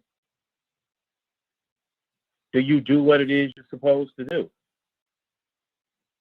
And then you got some people start the argument, well, they should do this. Say, there you go again, talking about what they should do. I'm trying to ask you what you should do. Clarify your role and responsibility in your relationship first. Then move on to the next one in the relationship. So when we're talking about who's not doing what we don't want to get into that foolish blame game. That's not productive. Okay, good. I didn't know you was gonna stop. You stopped abruptly on me there, brother. You stopped abruptly on me. I thought you was going to go a little further. But Rico, what's on your heart, brother? Talk to me. Yeah, man. To me, Leonard said a key word then, and I said it earlier. Blame. See, what happened is, most people, well, let me say this first. When you hear the word accountable, human beings, get out your feelings. Because when something good happens, you're real quick to want to take credit for something good happening, the part that you played in it. But guess what? It's enough blame to go around between black men and black women about how we behaving and acting and the reason why our families are torn apart. It's enough blame to go around. You just can't blame all the black women because there's some good black women. You can't blame all the good black men, because there's some good black men. Guess who's keeping me from my son? It ain't just my baby mama, but family courts, the system. It's keeping me out of my son's life too. See, they made me accountable for child support to make sure I could take care of him, even though I was taking care of him anyway. But they didn't make her accountable about how she managed the money or how she did his mental side of it by keeping him from me and not having the guidance that he needed from his father. Oh, no, man, you just don't know what I got to go through. She could not come to court and hide and do all these things. And guess what? Ain't nobody holding her accountable for parental alienation. And they've been knowing that this has been going on for years. And guess what? Government still ain't trying to fix it. They know your kids fall through the cracks and go through this school to prison pipeline. It ain't just my son, there's plenty of them. But you know what I catch myself doing? Because Curtis, he said something earlier. Sometimes I could get in a situation where somebody did something to me I didn't deserve and I got ripped off and I think to myself, dang, if I would have did, it wouldn't have happened. I still find myself trying to find out what it is I could have did different. What is it that I missed that made me overlook the fact that this joker was scamming me or conning me, or she was cheating on me, or whatever it is that you're doing that really is going against your best benefit. You have to find out, and you ask yourself, dang, is there something I could have did different? You know, I catch myself all the time. I done did it on here plenty of times. I condemn WAP. I condemn stripping, but I used to be up in the strip or paying, screwing them women.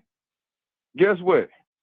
I condemn immoral behavior, but you know how much money I done got out of woman's tail? Pimping. So I have to hold myself accountable for the music that I done that contributed to the way things are now, because I gotta I do hold myself accountable for contributing to that behavior that led to this behavior. That's what we have to do. But see, at the same time, when we hear that word about being accountable, you start feeling like you're being blamed. No, it's your fault. No, it's your fault. No, it's your fault. No, it's both of our faults. We have all contributed to some of what's wrong with what's going on. Even if you gave your money to somebody that was scamming you, you gave them the money. What could I have done different? Could I have opened it up to see if it was actually a package in there instead of a whole bunch of paper and folders? Mm-hmm. I mean, so, you know, man, people love to accept credit when it's a good thing. But when things go wrong, they do not want to hold themselves accountable because they feel like they have to take the blame, and it ain't my fault. Mm-hmm. Yes, it is. It is my fault. Some of what I see right now going on in the black community with my little young brother, my young sisters, is my fault. Mm-hmm. I contributed to it. I promoted it and glorified it and marketed it, participated in it, got money out of it. And then I could come back and tell these same young people, look here, man, I led y'all into a burning building. Mm-hmm. Wow. You know what I think? You know what I think holding yourself accountable is sometimes, and I might be wrong. But I think when some people go repent, or they go to confession, I guess you're in the Catholic Church or whatever, you might be holding yourself accountable because you admitting your faults, your flaws, your sins, and what you did wrong, mm-hmm. and the part that you played in it. Mm-hmm. So it's easy to see why people have such a hard time accepting accountability, because nobody wants to be the reason of the blame behind a terrible situation that they could have prevented from being so terrible. Absolutely. Let me go to our sister Navy. Navy, good morning. How you doing this morning? Good morning, y'all. I'm good. How y'all doing? Hey, doing good, sis. Doing good. Actually, we're talking about accountability today. We're talking about accountability, and where we are right now, we're talking about men accountability to the family, to the wife, to society as a whole. But we also talking about a woman's responsibility in that she a lot of times hold, and we say the men are deadbeat dads and stuff like that, but you got certain women out there that won't allow their fathers, the kids' dad, to see them and hold the children hostage like a pawn in this whole thing called life. So let's talk about accountability, sister. What's on your heart? Ooh, it is Wednesday. So yes. Okay, that's why the topic is scorching. All right. So I mean, I've been listening, and I honestly I can agree with things that just about everyone that I've listened to thus far has said. But I mean, when it comes to accountability, I mean, I think that it's hard for some people to accept accountability because, kind of piggybacking off of what Rico just said, we don't want to be in trouble. It's almost like we're a little kid and we want to lie and get out of trouble because we feel like, oh no, like, you know, I did something wrong. But I got my grandma told my behind up enough for selling wolf cookies, as she would say, for trying to get out of trouble. Just own your truth, whatever that is. Mm-hmm. I mean, if it's a little bit of trouble, it's better than a whole lot of trouble, because then I got to cover up that level of accountability with a lie, and then that other level with another accountability. I just don't. I'm not owning who I am. I'm not owning my part in it. If I got to continuously cover it up with something else to keep me from feeling that shame or that guilt, just own it. I mean, I've done some things that I'm not proud of. I've contributed to things that I'm certainly not proud of, but I own that now. I had to learn to do that. But accountability, again, for me, this is just me speaking.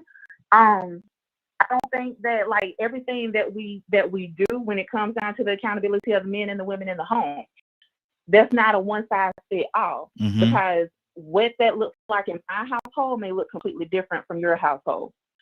And what works for you works for you. And I may be able to take a little bit of this and a little bit of that to throw a little razzle dazzle and try it out in my household, but it's not necessarily guaranteed to fit. So I think accountability depends on the individual and the integrity that you stand behind that accountability, because not everybody's level of integrity and honesty looks the same. Because what I may look at as honesty may be too brutal or may be too soft for you. So I don't know. It's just not a one size fits all, and it's not just here's the perfect answer to cover all of it. I think it takes a little bit of all of it and a lot of trial and error for that.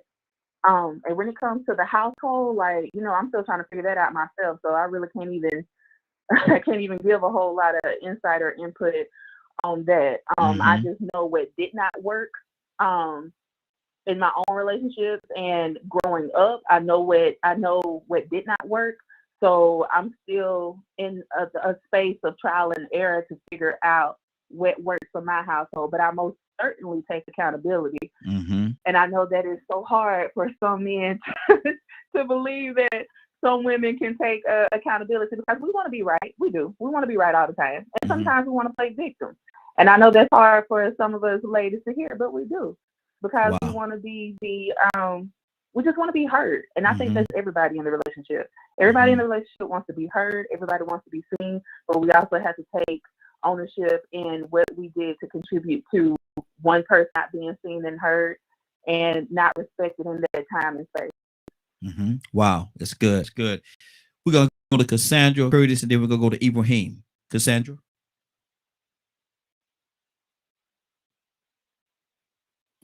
Cassandra, you there?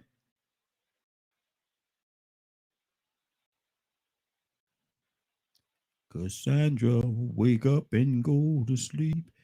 Cassandra, wake. I'm sorry. I'm here. I'm here. Okay. So yeah, I really like what everyone is saying, and I when Navy was talking, I thought about my accountability to my children. I made some major mistakes trying to make up for the absence of their fathers. I made big mistakes. So and I've admitted that to them, that I was just trying to, do what needed to be done to make sure that they were okay. I overcompensated with my children. I'm telling y'all, I worked 2 jobs and was in school, but I gave them stuff, and I didn't want my children to work. When they were in high school, I said, no, do not work. Just go to school and get your education. That was my big thing. I think that was a mistake, but I thought I was doing the right thing because I worked from a very young age, like too young, 12 years old. I was working after school, and it did something to me. And I never wanted to see my children do that or suffer the way I felt like I suffered. So, I take responsibility for that, even when it comes to my children, some of the mistakes that I made in raising them. All I can do is own up to it. I can't go back and change it, but I did make major mistakes. Wow. And we're talking about. Can I say something real fast? Yeah, go ahead. Can I say something? Cassandra, I'm gonna give you a pat on the back because I got a feeling that this is something that just came to you. Yeah. But I said it to my children. That's you. Yeah. Wow. Yeah. Wow. That's good. That's good. Kurt, what's on your heart, brother? Talk to me. Wow. Sandra, dear sister, thank you, baby. Thank you, baby. That's first and foremost. Because you just jumped with leaps and bounds. It take a whole lot to admit that. Absolutely. And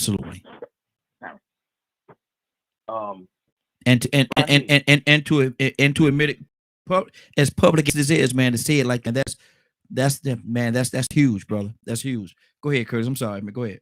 Oh, you good? Right hand. Yes, sir.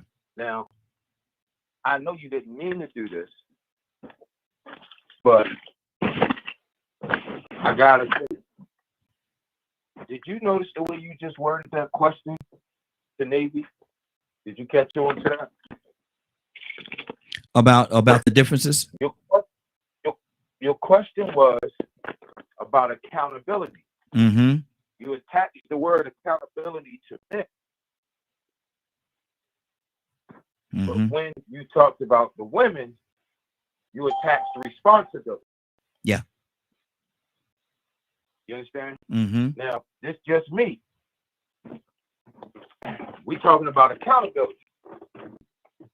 So it sounded like you made it palatable, right? Which I get it, but all at the same time. That's why I'm so glad that Cassandra came back and said what she said, because she took it right back to the root, which is accountability. One of the things that I've noticed in all these years that I've been working in human services, working as a therapist, as a residential counselor, as a as a youth service coordinator, the whole nine, as director. One of the things that I have noticed is we as human beings, we can know what our responsibility is. Mm-hmm. But we ain't quick to be held accountable for those responsibilities. Mm-hmm. See, responsibilities are duties.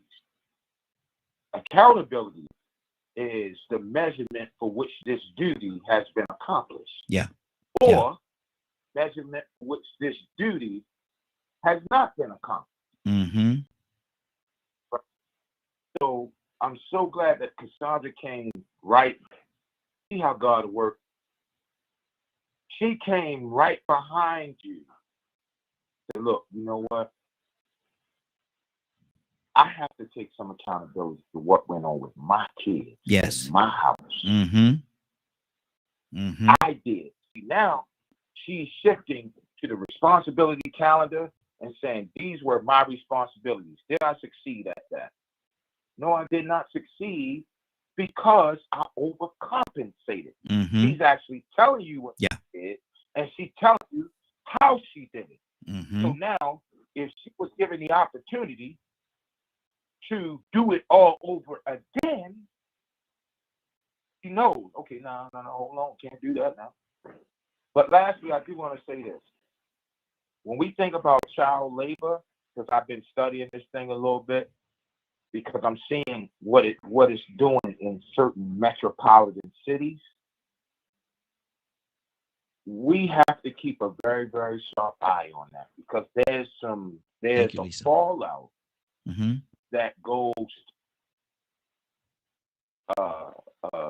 child employability that I'm not ever addressed, and we can't address it on this show right now, but there's some fallouts that go towards that if you as a parent are not in your child's ear. Mm-hmm. You see what I'm saying? That whole, make it a job, and this, that, and the third. Cassandra, you dead on point. Mm-hmm.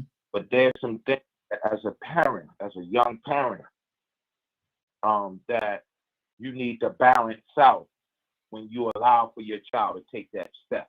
There's a greater responsibility that child takes on when they decide to get out there and get a job and still in school and this, that, and the third, that they might not know about. Yeah. Yeah. Right? Mm-hmm. Once 30 that seconds, happens, Curtis.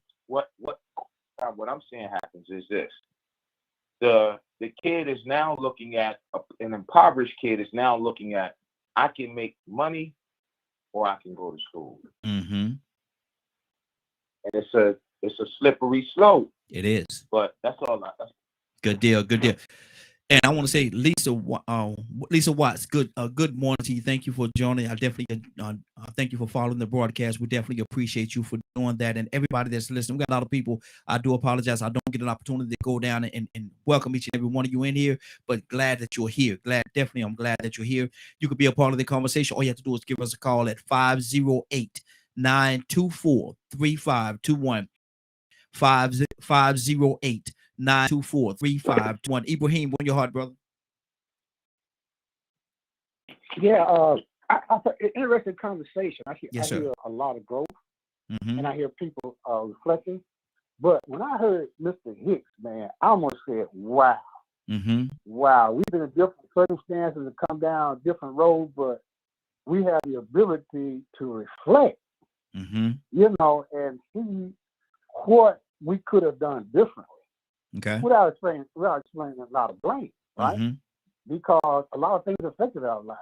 Yes. You know, I don't know how to explain some things to the present, but we used to do role play, and we used to like in the debate, you take two sides, right? And a man and a woman in the bedroom. All right, now and it's not a dirty thing. I'm trying to get dirty, right? The man's thinking, man, I wish he just stopped laying and bring something to me.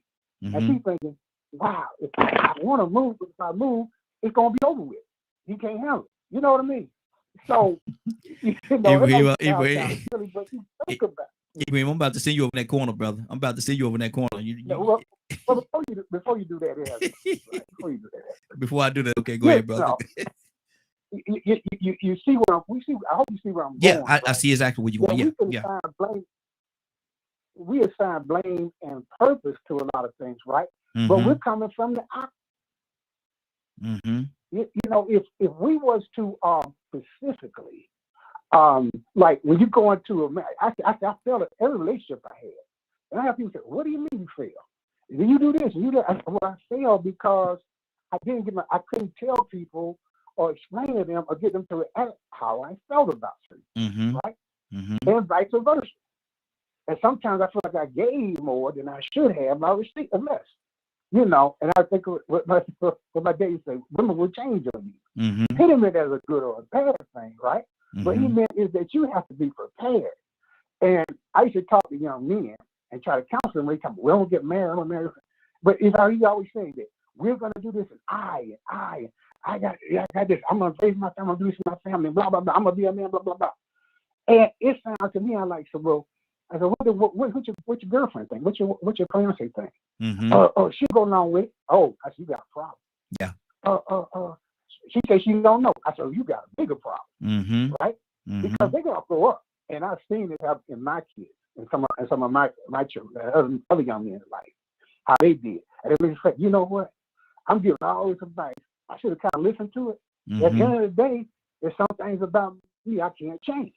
You know, I'm a failure in certain things, but other things, you know, I can pat myself on. People pat me on the back and say, "Wow," you know, man, you know. But I look, Mr. Hicks. I have, you know, having the ability now. I can't explain it, and I guess everybody has to live part of themselves, right?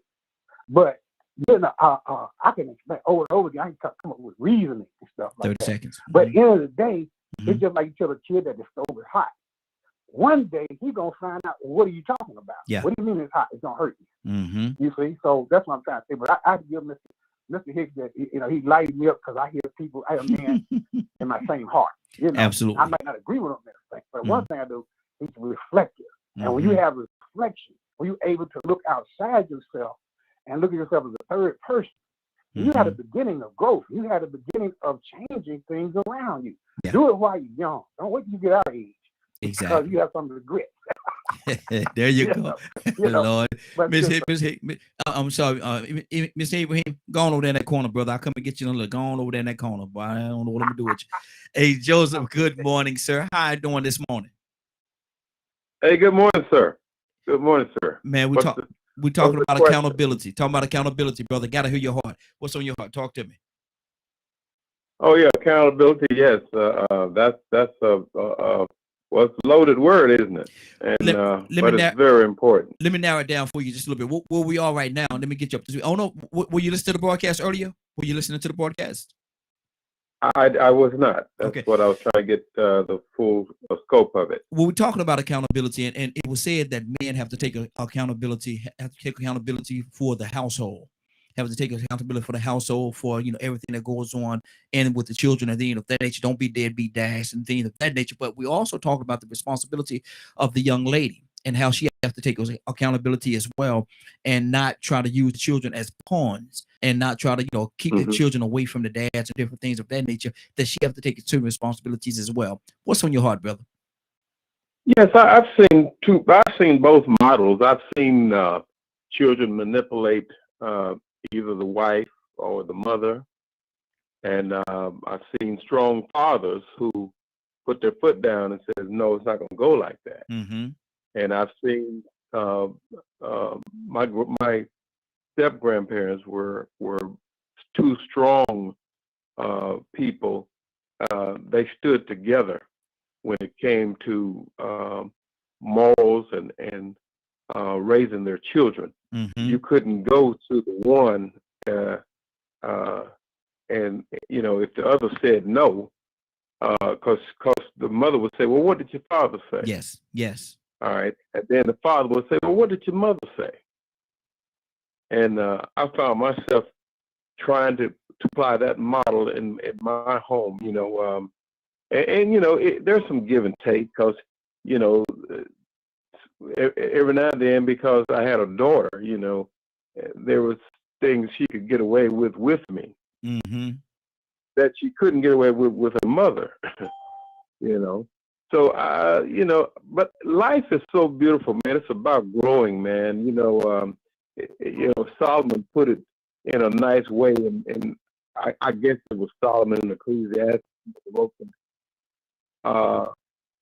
when he looked back over his life and reflected and saw sometimes where he failed, and saw some places where he succeeded. And isn't that life? Yes, sir. That's life all day. And it's a beautiful thing, man. I don't think we should beat up on ourselves, because life does not come with instruction. Now, there's some things you can learn from others, but everything don't fit everybody's, relationship and so on and so forth. It's not a cookie cutter. It's not a cookie cutter situation.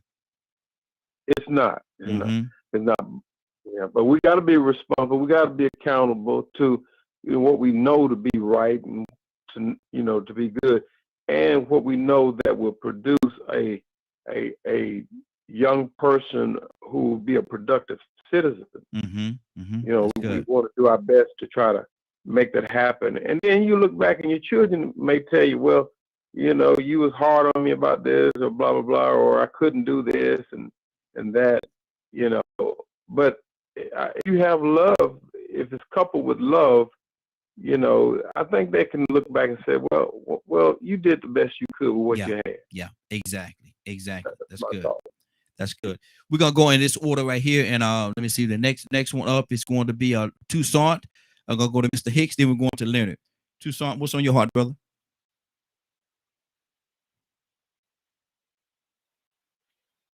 Y'all clarify something again. When you talk about accountability, at some point, do you have to say it's my responsibility, or I am responsible for whatever? At some point. What do I have to do? What do I need? What do I need to do? What did I not do? How could I have done it better? Different things of that sort. Right. It's like I'm responsible for my actions. Yes, or absolutely. If I do something, I'm going to be the change that I seek. Absolutely. Or it happened because I did it. Even I'm like Abraham. Sometimes I got into stuff that didn't work out, and I don't know if that's what he said, but I know I had some relationships that didn't. I don't blame them. And I can't blame them and say that's their fault. That's who did it didn't work. No, it was me. I had a hand in it. And in order for me to make it better, it just in case I get a next time, I have to look at me and see where I went wrong. Otherwise, I'm gonna have the same problem with the next person. It can't. If I go from job to job to job, and none of them jobs work out, Oh, do you think it's the employer? Mm-mm. If I start a business and the first one don't work, and I start a second one and a third one, and they don't work, is it something that I have to look at with me? Mm-hmm. You better. Just show it's me. It's me. It's a me thing. So when you're accountable, you take responsibility for your actions. Mm-hmm. And I think that if we have to have a resolve in our community, in our society, in your life, at some point, what I'm doing now is whatever situation that whatever I'm faced with, I don't look at nobody else. I don't even look at the problem. If there is a problem, there should be a solution somewhere. Because problems can be solved. Absolutely. You just have to take accountability. I'm just saying. Absolutely. Mr. Hicks, Leonard, and then Badger. Yes, sir. Curtis and Tucson sort of put it in a word for me. I sort of moved off of this philosophy that things don't happen to you, but they happen through you. Yes. Wow. And that I sort of look. Just my experience coming from where I came from. I look and see how my thoughts and how I was feeling about people, how it sort of created what I've experienced. I had a direct control. I think that's the liberty that we all given as sovereign from the Creator. We have no matter what position we're in, what the problem is, we have. I guess they said that. How you say it like that? You can always go to the throne with your request. But you got to go with faith. You can't go wavering. And I can look back and see when I hit those places where I was vibrating, I guess, at a vibration that was close to the Creator, how things sort of magically happen. You meet the right person at the right time, the right law be changed, the right person get out of office. But it seems that once you recognize that you have effect on what happens in your life whatever your stance, trying to be a good person. Just try, and being selfish enough to do a critical self-analysis of yourself on a daily basis. I mean, like, I actually sit on my bed at the end of the night and look at the day and say, like, wow. And that's accountability. Yeah. It's saying that, you know what? Most all the times I fall short. But it keeps me striving for that perfection, being perfect as He is perfect, and that's being perfect, recognizing your weakness and your flaws. Absolutely. And how you can better help somebody. That's good. That's good. Leonard? Yeah, man, I think a lot of people are definitely giving great examples. But one thing I wanted to add is stop trying to hold people accountable for something they haven't committed to. Explain you it to. Just wake up one day and say, I'm holding you accountable, and y'all never agreed or committed to anything. One always solicit a commitment from someone, because I'm not going to tell you what to do and all. You tell me what you can do, and that's what I'm going to hold you accountable for. See, that's that way. If there's any disappointment at all, it's because you didn't hold up your end of the bargain. And too many times, I hear a lot of people with relationships.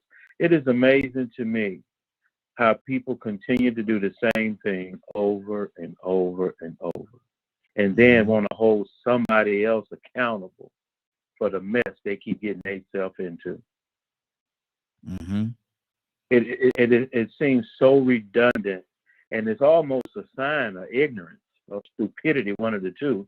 Pick which term you prefer. But at some point, you have to decide in your mind that you're going to commit to some things.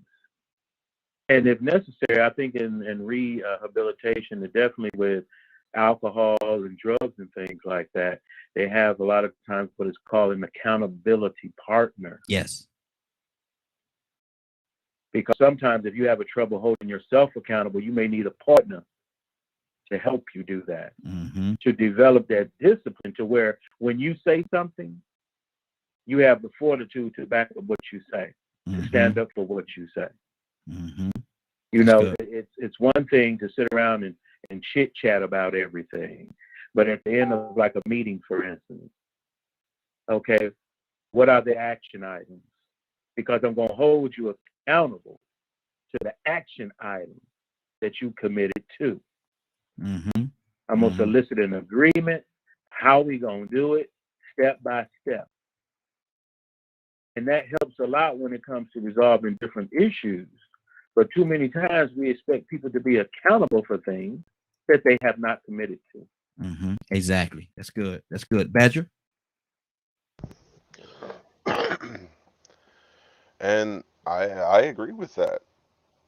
And that's one of the things I was going to, hit back on is there has been a lot of things that's been done. And to me, like the responsibility that I had was to not do to my kids what was done to me. And to me, that's the responsibility all of us have, is to break cycles of toxic behaviors.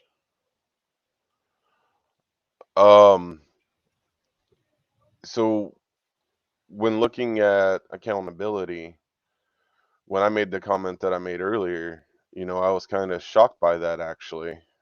Some people's response to it. Which part? Because when I was talking about how much men were responsible for a lot of the things that happen when it comes to women that led up to today. And I also, where does the accountability stop? When is it not acceptable to think, say, or do things a certain way? Because dude, I swear that there are times where people will say that a certain person or a certain group needs to be held responsible. Yet if something is said towards the person about things that they could be held accountable for, all of a sudden, they get defensive and react.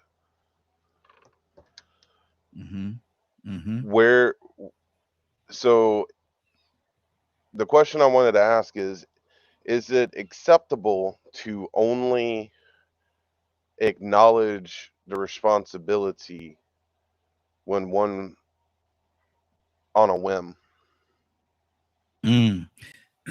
Responsibility, I think, excuse me, responsibility, I think, is across the board, brother. I think, but my thing is we can't put one level of responsibility on one group that we're not going to put on the other group. It have to be equal, fair, and just. They have to be equal, fair, and just. And if it's not going to be that way, then we ourselves are being what's the word? I'm trying to think of the right word to place in this particular situation. Biased. Very, very. We're being biased. Yeah, very, very. Absolutely. And so we can't do that. We can't say well you this, and forget about this part over here. There's two sides of the coin. I say it all the time, and I like to deal with both sides of the coin because I want to be equal, fair, and just to both entities that's involved. Cassandra, what's on your heart? Right. Yes. I have a question about what was just said because I think I may have missed something. If I did, let me know. But I definitely want to add that issue of fairness is not the best here in this situation. Okay, and why not? Because one, leadership carries greater responsibility. But not everybody are leaders that we're talking about. But it's not about what everybody may or may not be. It's about the role that you're playing. Some positions come with more responsibility. Okay, let me ask this question, and I think this gonna take us where we need to go. Who technically, and it's different in everybody's household. Who's the leader in the household? In some households, the man is the leader. In other households, the woman, quote unquote, is the leader. So when we talk about leadership, that can waver as well. That could be a slippery slope. Well, it ain't that slippery if you understand what leadership really is. This notion that it's some type of tug of war between genders and all this type of stuff is absolutely ridiculous. Yeah, and I think what's most important is who is taking the responsibility for those things that need to be done. Okay, I could go with that, but my thing is, right, I think, and Badger could clear it up for me. I think he was thinking more along the lines when he said what he said, it was more along the line of the man having to take responsibility because of the stance that he has taken or been put in throughout history. I think that's where Badger was coming from. Am I correct, Badger? Actually, what I was pointing at was what Leonard was just talking about. That's great. Is conversation's sake. The CEO of a company surely has a greater responsibility than the guy that's cutting the grass. The guy's responsibility that's cutting the grass is to take care of that grass. The CEO's responsibility is to take care of that entire corporation. Fact. So we don't want to throw leadership to the side, because if you're trying to lead a conversation about the family and you're trying to go the Christian perspective, there's definitely an order to things. Now, if you choose to do it to some other way, you have to recognize that unless you are completely equal and divided all the responsibilities equal, you shouldn't expect anything more than that type of accountability. However, if you're trying to assert yourself from a certain role model, every man should be up to taking a lot more responsibility. This notion that for some reason you sharing equal and this, be very careful. That's where you lost me. That's where you lost me. Some that think they the leader, but they don't take no responsibility. But see, and see, that's where you lost me, because now we're actually getting back into the situation. We're going in a good direction. Now we're getting back into a situation, I think, where we're putting all the responsibility and all the onus on the man. But what about the woman? We should walk like Toussaint said. We should be able to walk hand in hand, side by side. You know, it's not I'm your leader, I'm your boss, I'll tell you what to do, you do it. No, man, that's cave. I think that's caveman idea, or this caveman mannerism that you're displaying when you do something like that. So my thing is we have to walk hand in hand. We should, if there's a problem at home, we should be able to sit down, husband and wife, discuss what it is, come to an understanding or agreement as to what we're going to do, and move in that direction. Can I add something? Absolutely, Mary. Go ahead. Good morning, Mary. How are you doing this morning? Doing well. How are you? Doing well. Add something. I think the difference is, I don't know. I just came in. So to my understanding, I'm definitely talking about gender roles, accountability. But okay. I guess in the direction we're going, I think there's a difference between leading the family and being a dictator in the family and having a dictatorship. I feel like being a leader in the family, you can still, because somebody has to be that person to say, okay, listen, we're not agreeing, but this is the better option. This is what we're going to try, and then we're going to try it your way. Just like with parents, you have a mother and you have a father, God willing, that are there for you. So your mom will usually say, we'll go ask your dad. It's not because dad will do something to mom if she doesn't send the child in that direction. It's just he's the head of the household. So it's respectful to say, okay, since you are head of the household, then I'm okay with it. How do you feel? Or I'm not okay with it. Are we on the same page? It is a partnership, but it's also there has to be a leader in something. Otherwise, we're running in circles, disagreeing. If we disagree about something, there is no leader or something, but the leader does have to take the fall if something does not go right. So that's not saying that the woman just has to be like, well, since you said it, that's what we're going to do, because we still have say so. It's just you're the head of the household. So there's that. You're just the head of it. You're not the dictator though. You know what I mean? I think that's where we were. Where I think was that Mr. Leonard talking. I think that's where he was going with it. It's not so much as like what I say goes, and that's the only way it's gonna be. Because then just be by yourself. But Lord I think Jesus. it's more so like you are the leader of it. You know what I mean? Yeah. That's good. And watch this. Go ahead and say it. I love Mary. Go ahead and say it, Leonard. I love Mary. Go ahead. That's what he say every time you say something. Mary is rational. Look at that. About everything he says. Look at that. I knew what he was gonna say. Dang gun it. Cassandra, what's on your heart? Talk to me. You did a good job with that one. I'm gonna give all that to your wife though. I get nothing on that. Lord, she just said that the mother said, go talk to your daddy. You ain't gonna give me no credit. That's my daughter too now.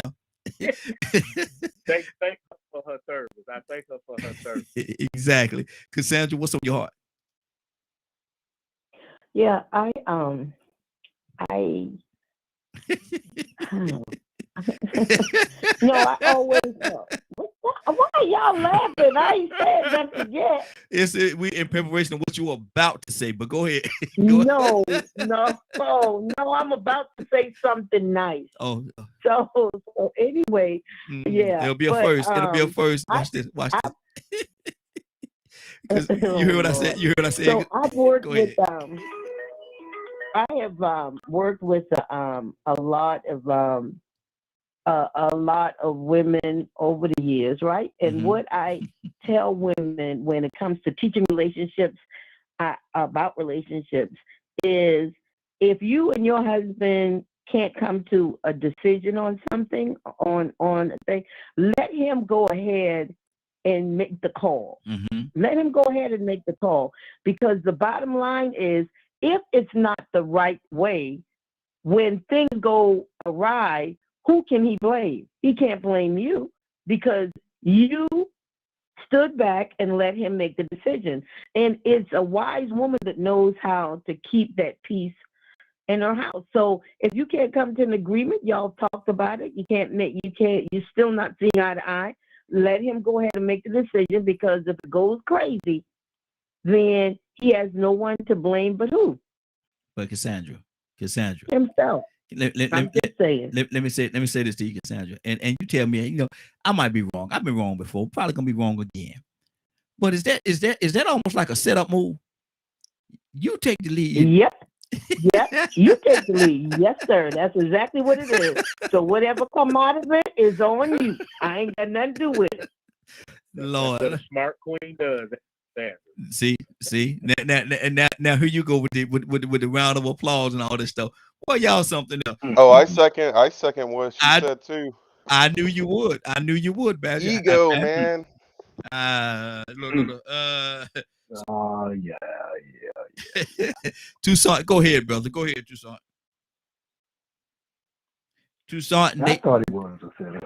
Tucson, hold on, Tucson. We're gonna go Tucson, Navy, and then Joseph. Go ahead, Tucson.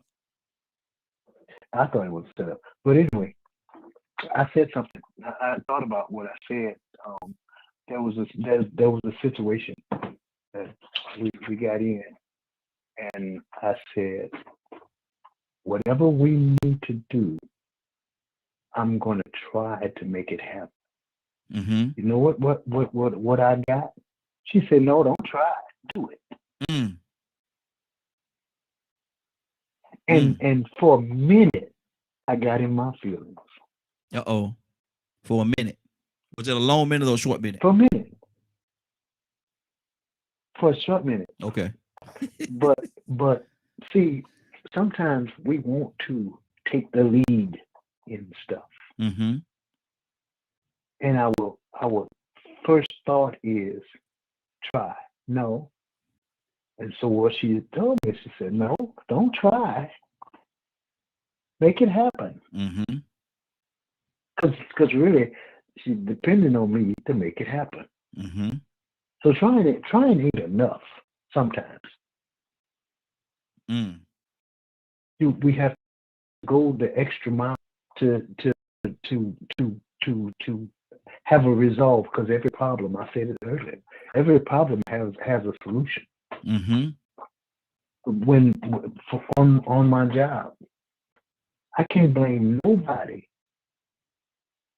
I hate to say under me, but that I supervise or manage. Mm-hmm. I can't blame none of them if it don't get done. Yeah.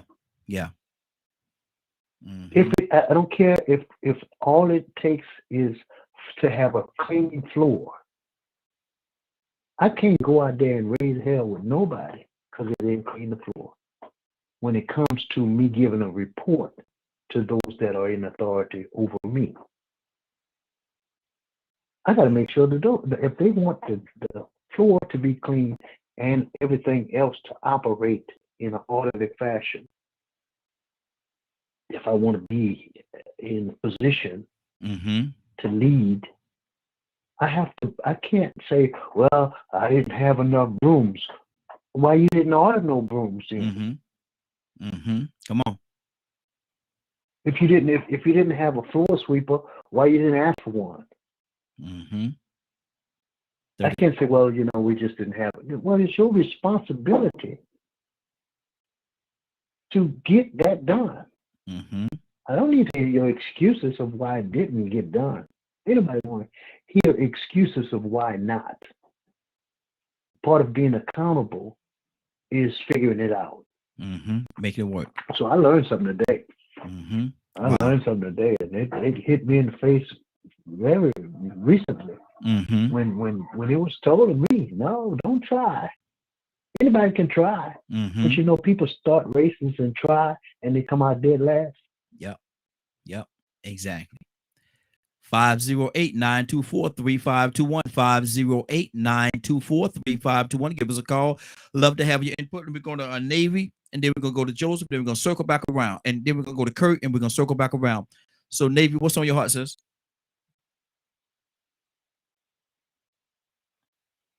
Navy? Hey, Mr. Rahim, can you come back to me right quick? Yes, I sure can. Joseph, what's on your heart, brother?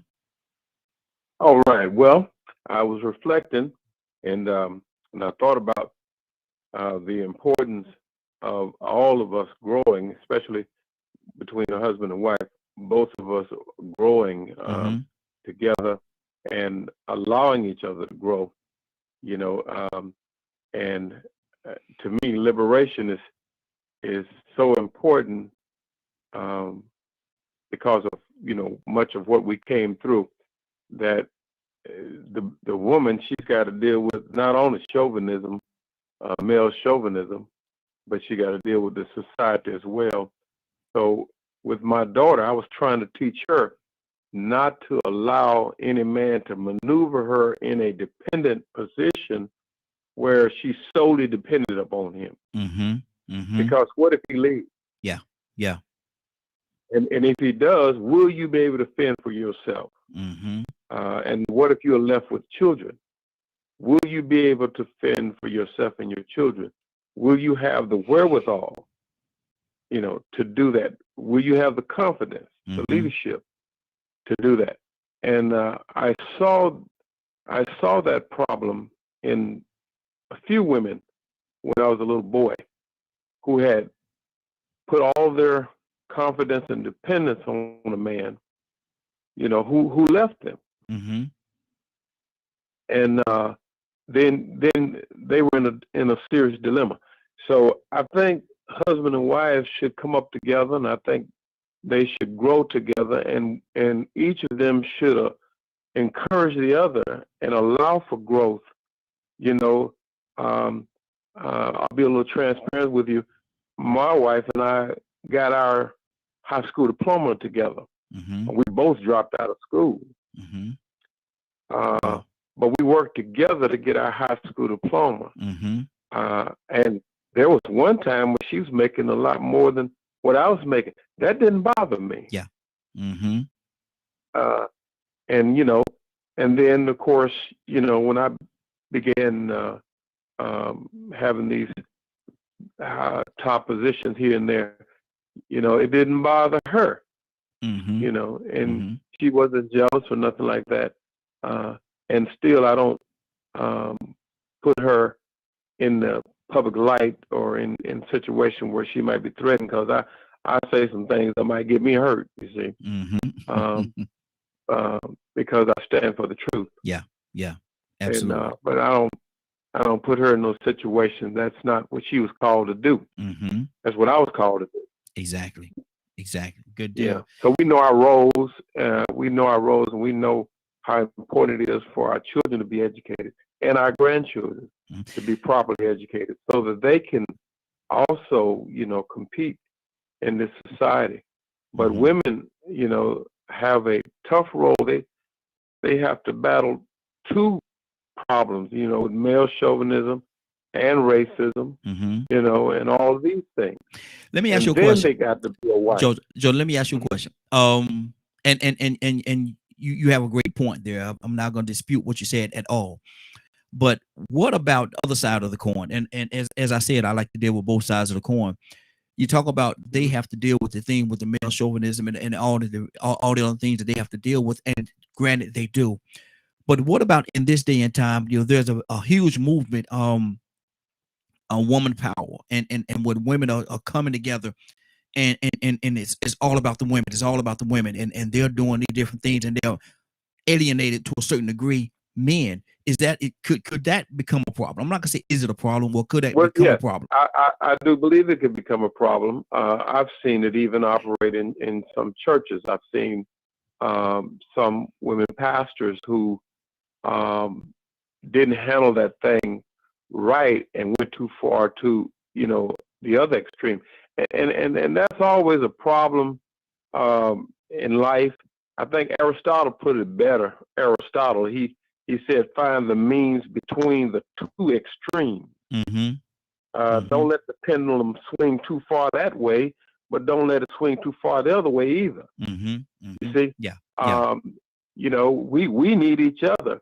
Yes. And men folk don't need to feel slighted or reduced by the woman asserting herself, but the woman don't need to be reduced by the man asserting himself. So there's somewhere in the middle where we can meet. Yes, absolutely. I believe that. But you are absolutely right, Raheem. Yeah, that was my thing there, man. I was like, I like to deal with both sides of the coin on all situations that we talk about. Kurt, what's on your heart, brother? Talk to me.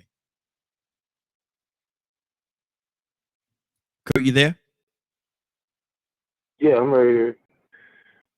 Well, hearing what everybody has said, you know what I mean? Like, everybody is there's a clear definition to the two words in these two situations.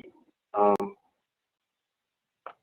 do like to expand on the responsibilities, though, because at the end of the day, I have always been taught that the responsibility of a leader is not to a smaller me, but a much larger. The responsibility of a leader is not to a smaller I, but a much larger we. Right? And as a result of being taught that, I have always gained an understanding that, or I've tried to always gain an understanding that irregardless to what position you in, there is a ground floor or a universal belief that we all must stand by. Now, what I've noticed is over the 50 moons that I have seen, that the responsibility and accountability has shifted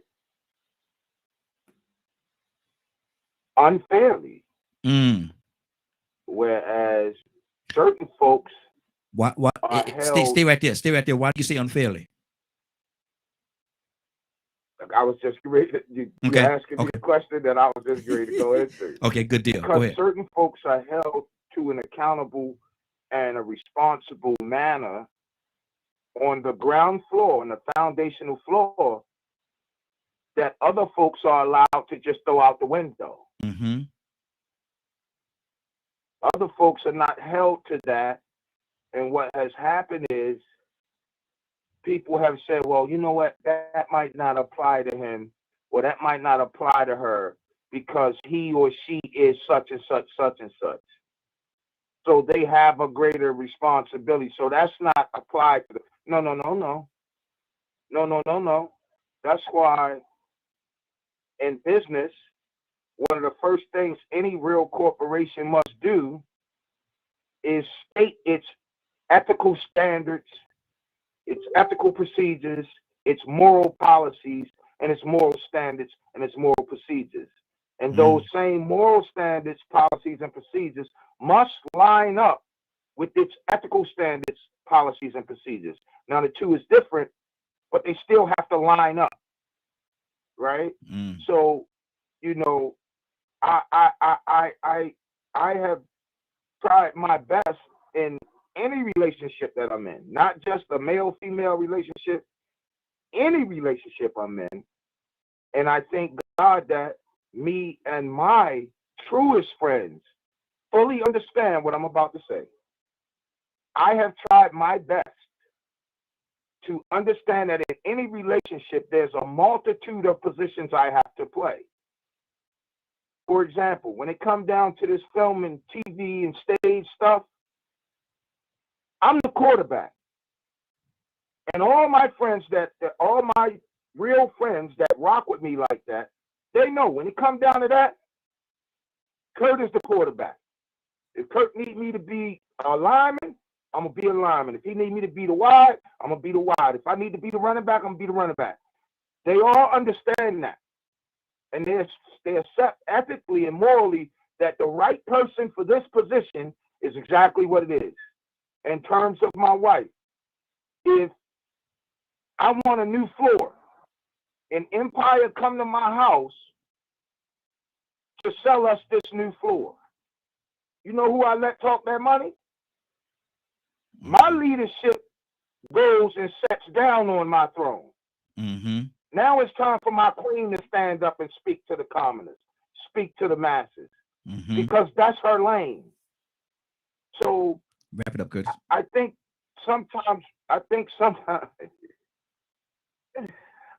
sometimes we can go away from trading the responsibility or giving the responsibility to the person it best suits for the situation. You got to trade that thing. If you want to be happy, you want to be successful, you got to know, one, and I'll land the plane right here. One, you have to know and accept that any good leader is an even better follower. So you got to know when to follow and when to lead. Wow, good deal, good deal. You got to know what those responsibilities are, man. You got to. Good deal. Navy, are you available, Navy? Don't want to leave you out, sister. Are you available? Yes, sir. It was a turtle in the road. I was trying to help it out real quick. I'm sorry. Oh Lord, look. Oh, what's on your heart, sis? Talk to me. Accountability. Exactly. I don't know. I was listening to Mr. Curtis. I honestly don't have I don't know if I have anything else to add to it. I think everybody has done a good job of like wrangling it up what accountability is and what it isn't and how it's individualized and it's not cookie cutter and you know how we go about maneuvering through that in each and every area of our life isn't, while it may have some of the same foundations, it's not going to look exactly alike when it comes down to it. So I don't know if I have anything additional to add to that. I think everybody has done a good job of wrapping that up and putting in their 2 cents in this bundle. Absolutely. She said 2 cents. She didn't say nickel, a dime, a quarter. She said 2 cents. She said 2 cents, 2 pennies, 2 pennies. Rico. gave 2 mics, and look how she was blessed from it. So see, them 2 cents ain't as cheap. There you go. That's expensive. That's expensive. 2 cents. Expensive. Rico, what's on your heart, brother? Well, I'm going to change the topic. Don't change the topic, brother. You can't change Stay away from something that we ain't been talking about since we ain't got but 13 minutes left. Let me start with this. There's enough accountability and blame to go around. I don't know what y'all talking about. But there's enough accountability and blame to go around. Once you find yourself being able to hold yourself accountable, in other words, some people call it the blame, part of the blame, don't be ashamed. Address it.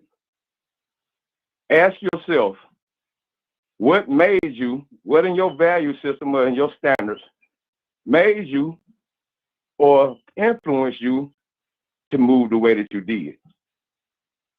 In some of the cases, when we look at the Black community and we start trying to see who's accountable, or I ain't gonna say who's accountable, who's behind it, who's accountable. Yeah, who's accountable for what's going on in our community? We know Black men and Black women both are. But we also, we don't miss the ball, man. We dropped the ball so much today. But we got something out of it with what Cassandra said. There are other things in place that create the conditions that warps the mind to make people function and act the way that they do, that makes them work against their own best interests, that makes them overlook the value of how their behavior is messing the children up or messing up their community. The things that we did, the things that I did when I was younger, it makes me complain about what the children and the young people are doing today. I have to accept my accountability and ask myself, well, what made me accept that standard? What made me feel comfortable doing those things that I did back in the day? And I have to reflect and do some introspect and start looking at all the things, the influences, the people that was around me, the environment, the things I needed, the things I wanted. What was important, what wasn't important. What did I slip up at? What made me overlook some of these things and contribute to this situation that I'm in, even if I'm the one that got scammed? What made me so careless to the point where I let somebody get over on me and I know people scamming? Was it because I was greedy? What has me thinking like this? What made me move out of order to where I left myself vulnerable and susceptible to somebody doing something to me? So I think, man, we missed the mark, because really and truly we were supposed to start talking about how the industry and the system, the institutions in the system had a part to play in what's going on in not just the Black community, but the way the world is functioning, and it's rotated to who's accountable. And now we're talking about leaders. I don't know, like I said, I'm just trying to wrap my head around it. I think I need to go and alter my mind state after I get off of here. Okay. Good. But we have to go back and start to rethink what made us think and make the decisions that we made when we contributed to some of these things that we now can hold ourselves accountable for. But don't be ashamed, because if you're too ashamed to hold yourself accountable and address those issues, address those flaws, they'll repeat themselves. And you'll pass it along, and you'll also be contributing to the things that you really have a disdain for. Okay, good deal. We're gonna go in this order right here. We're gonna get out of here in a few minutes. I really wanted to do our debate today, but we didn't get a chance to make it to that. So we're gonna save that for Friday. We're gonna go Badger, Leonard, and Mr. Hicks. Badger, what's on your heart, brother? I want to follow up on what Rico was saying. Okay. And that's kind of what I was pointing at this whole time is I'll just throw myself out there. So I have a responsibility to my indigenous ancestors, as well as in the accountability of what the white heritage I have as well, and what was done by white people. So I have gone out of my way to learn as much of the history as possible, to share it with other people, to learn about systematic racism and how it exists, even to this day, and how it's used to cause constant separation. the accountability of I am not what some people want to accuse me of, and taking the accountability of not reacting as much as possible. And to me, there's a lot involved with that. Acknowledging the fact that to not take certain comments personal due to experiences in the current state of things. The reason I talk about the men stuff is men, for the most part, have been running this country, has been running Europe and all that kind of stuff. They didn't let women do anything. And we came from that mentality. Now we are becoming more aware of all the toxicity that has been carried on for so long. And there are a lot of us that are working hard to break those cycles and to fight against a lot of that hateful, evil stuff. Okay. Because to me, what I feel 30 seconds. Each human being should be accountable for is what is righteous and what is evil. Okay. Because almost every one of us can agree to what evil is.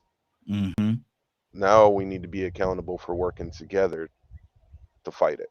Okay. We said it was gonna go to Leonard and then Mr. Hicks, but Paul has been actually holding on for a second. So let me fit Paul into it. Paul, what's on your heart, brother? Good morning. How are you doing this morning? Good morning. Listening to some of you guys were really a lot of different aspects of this accountability thing. But I just want to kind of add to something that what Rico was saying about the personal accountability and everything. And for me, it's like, oh, it's got a weird echo. When I started journaling, do you guys get an echo? Or is it just me? I don't hear it. When I started journaling about my life and stuff and all my experiences, maybe like, I don't know, 10 years ago, seriously, like on a serious level. And then that just helped me so much realize how I contributed to the problems in my life and, all the mistakes I've made and all the things that have happened to me, things that were out of my control, things that were unjust.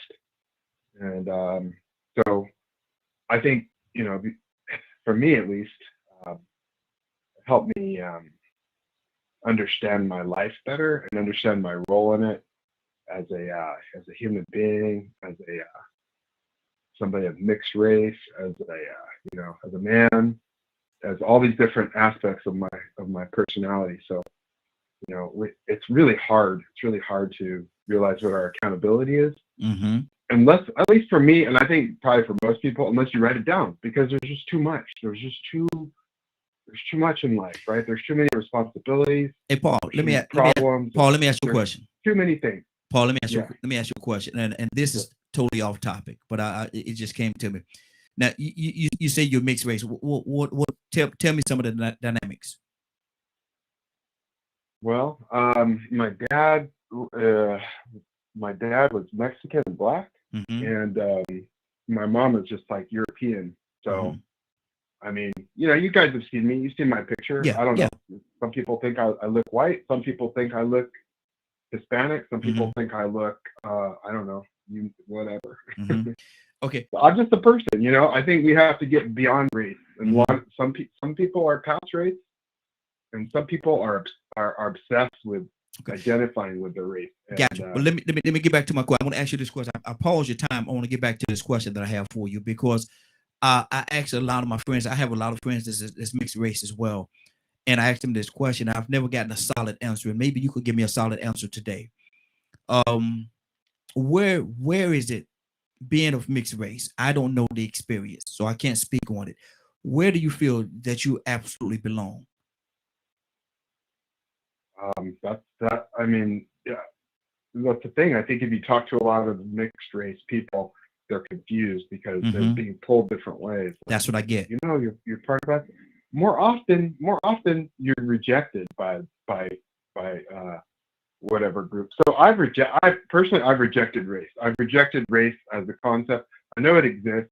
I know people believe in it, but I refuse to play those games. I'm not going to be a soldier for anybody. I'm an individual. Yeah.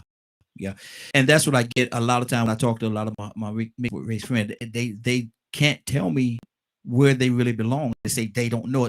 Their life has been a tug of war, and you just pretty much saying the same thing. Let me keep this thing going. I want to go and thank you for answering the question, brother. I really appreciate that. Let me go to it's supposed to be Leonard and then Hicks. Leonard, what's on your heart, brother? Man, everything is within everyone's grasp. Excuse me, to do exactly what it is they want to do. If people change their mind, they can change their whole life. Whatever you've done before, it's done. Focus more on now. What can you do now? Don't waste another lifetime over what has already happened to you. You can have a new life today if you would like to. Rest in heaven to your friend. He was on the show, Wonder Boy. Yes, absolutely. And he had, and the song that I love, and I remember talking to him about it. I just want to be right. Yes. Choose to be right. If you just choose to do that and plot that course for yourself, the history of things don't matter as much. Because regardless of that history, you should want to try to do right. What better place, time than right now? Exactly. We're about to get out of here. Let me go to Mr. Hicks. Mr. Hicks, what's on your heart? Start today. Well, I can't say no more than brother just said right there. That's it. That's it all over now. You know, you can't go back and change the past. You got to find a way to redeem yourself, and you got to find accountability to your concept of source, a supreme being of God, because that's ultimately what you're accountable to. But hey, now is your point of power. It's where you can change things right now. Absolutely. Mary, what's on your heart, Mary? Cassandra, come to you next. I got a question. Are we doing what would you do if today, or no, Friday. That's Friday. Oh, that was it. Okay. Oh my God. Cassandra. I don't have anything to add. Everything has been awesome. I've truly enjoyed and learned some things, and I hope that we just continue on this road of getting some things out. Getting some answers, putting some things out there. I don't mind being putting myself under the microscope and having other people put me under the microscope. In a respectful way. I have no problem with that. And I think when we do that, and if we're willing to do that, that's when we'll truly start growing. Absolutely. Toussaint? No, that's where it begins. When you can see yourself in any situation and kind of absorb it to make it better. I guess that's the best way I can say it. Absolutely. But this has been good for me. Hey, me too, brother. Me too. And Willa told me to tell everybody, she had a real late start, and she actually on the way to a meeting. She texted me earlier and told me tell everybody, she missed y'all today, and she'll definitely be back on with us tomorrow. And so, with that being said, Rico, what's going on at 3:00 today, sir? First, is Neighbor still on? Let me see. I think she just hung up. Yeah, she just hung up. Let me say this. Sometimes people have been doing things and thought they were right, and they found out what they was doing was causing harm, and they had to reflect and go back and look and see why and how it caused harm and how they got it confused to the point of where they thought they was doing the right thing. Mm-hmm. We'll leave that right there. Exactly. With that being said, if you missed today's broadcast and would like to see or hear the rebroadcast in its entirety, you can tune in at 3 p.m. Eastern Standard Time on www.dklmediagroup.com. Good deal. Good deal. And I think I didn't get a chance to say it to her before she hung up. Hopefully she's still listening. But I think that's huge when she said she took the time. She was traveling and she took the time. There was a turtle in the middle of the street. And she found that turtle important enough to go and get him out of the middle. Stop what she was doing, pull over and get that turtle out the middle of the street. That, to me, that's huge. That's huge to me, man. That shows what's the word, man? Words are escaping me today, man. But that to me, that was tremendous that she did that and took the time to do that. Toussaint, are you there? Yeah. Toussaint, we're gonna lean on you for the prayer this morning, brother. Can you pray us out? We're gonna break Rico's heart. Never not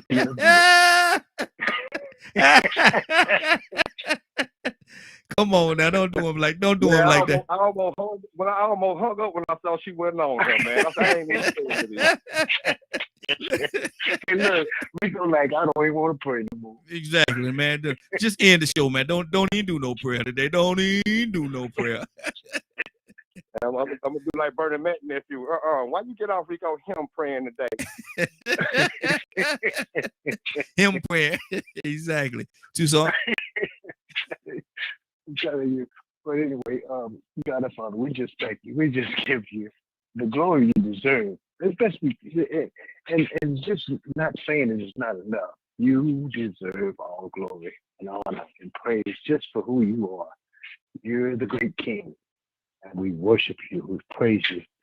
And everything that's said and done, God, help us to just apply it to our lives so that we could be better. That's our prayer in Jesus' name. Amen. Amen. Amen. Anybody got anything before we get out of here? Anybody got anything? Sound like everybody is good. It's been a great broadcast. I want to thank everybody for joining us. And more than that, I want to thank you for allowing DKM Media Group and Associates and the Morning Glow for being a part of your day. It is now 10:07. You're about to exit the Morning Glow. But before you go, I want you to do me two favors, if you will. One, I want you to continue to pray for us because we're certainly praying for each and every one of you. Number two, why this is real simple, I want you to go out there, find somebody and give them a hug, because you never know, it could be the only hug that they get, or it could very well be their last. Love you, and ain't nothing you can do about it. Have a great day and a better tomorrow. We shine some of this light on you for the Morning Glow. Take it out there into this wicked and cruel world that we live in, and let your light so shine. If you get an opportunity, give somebody some love.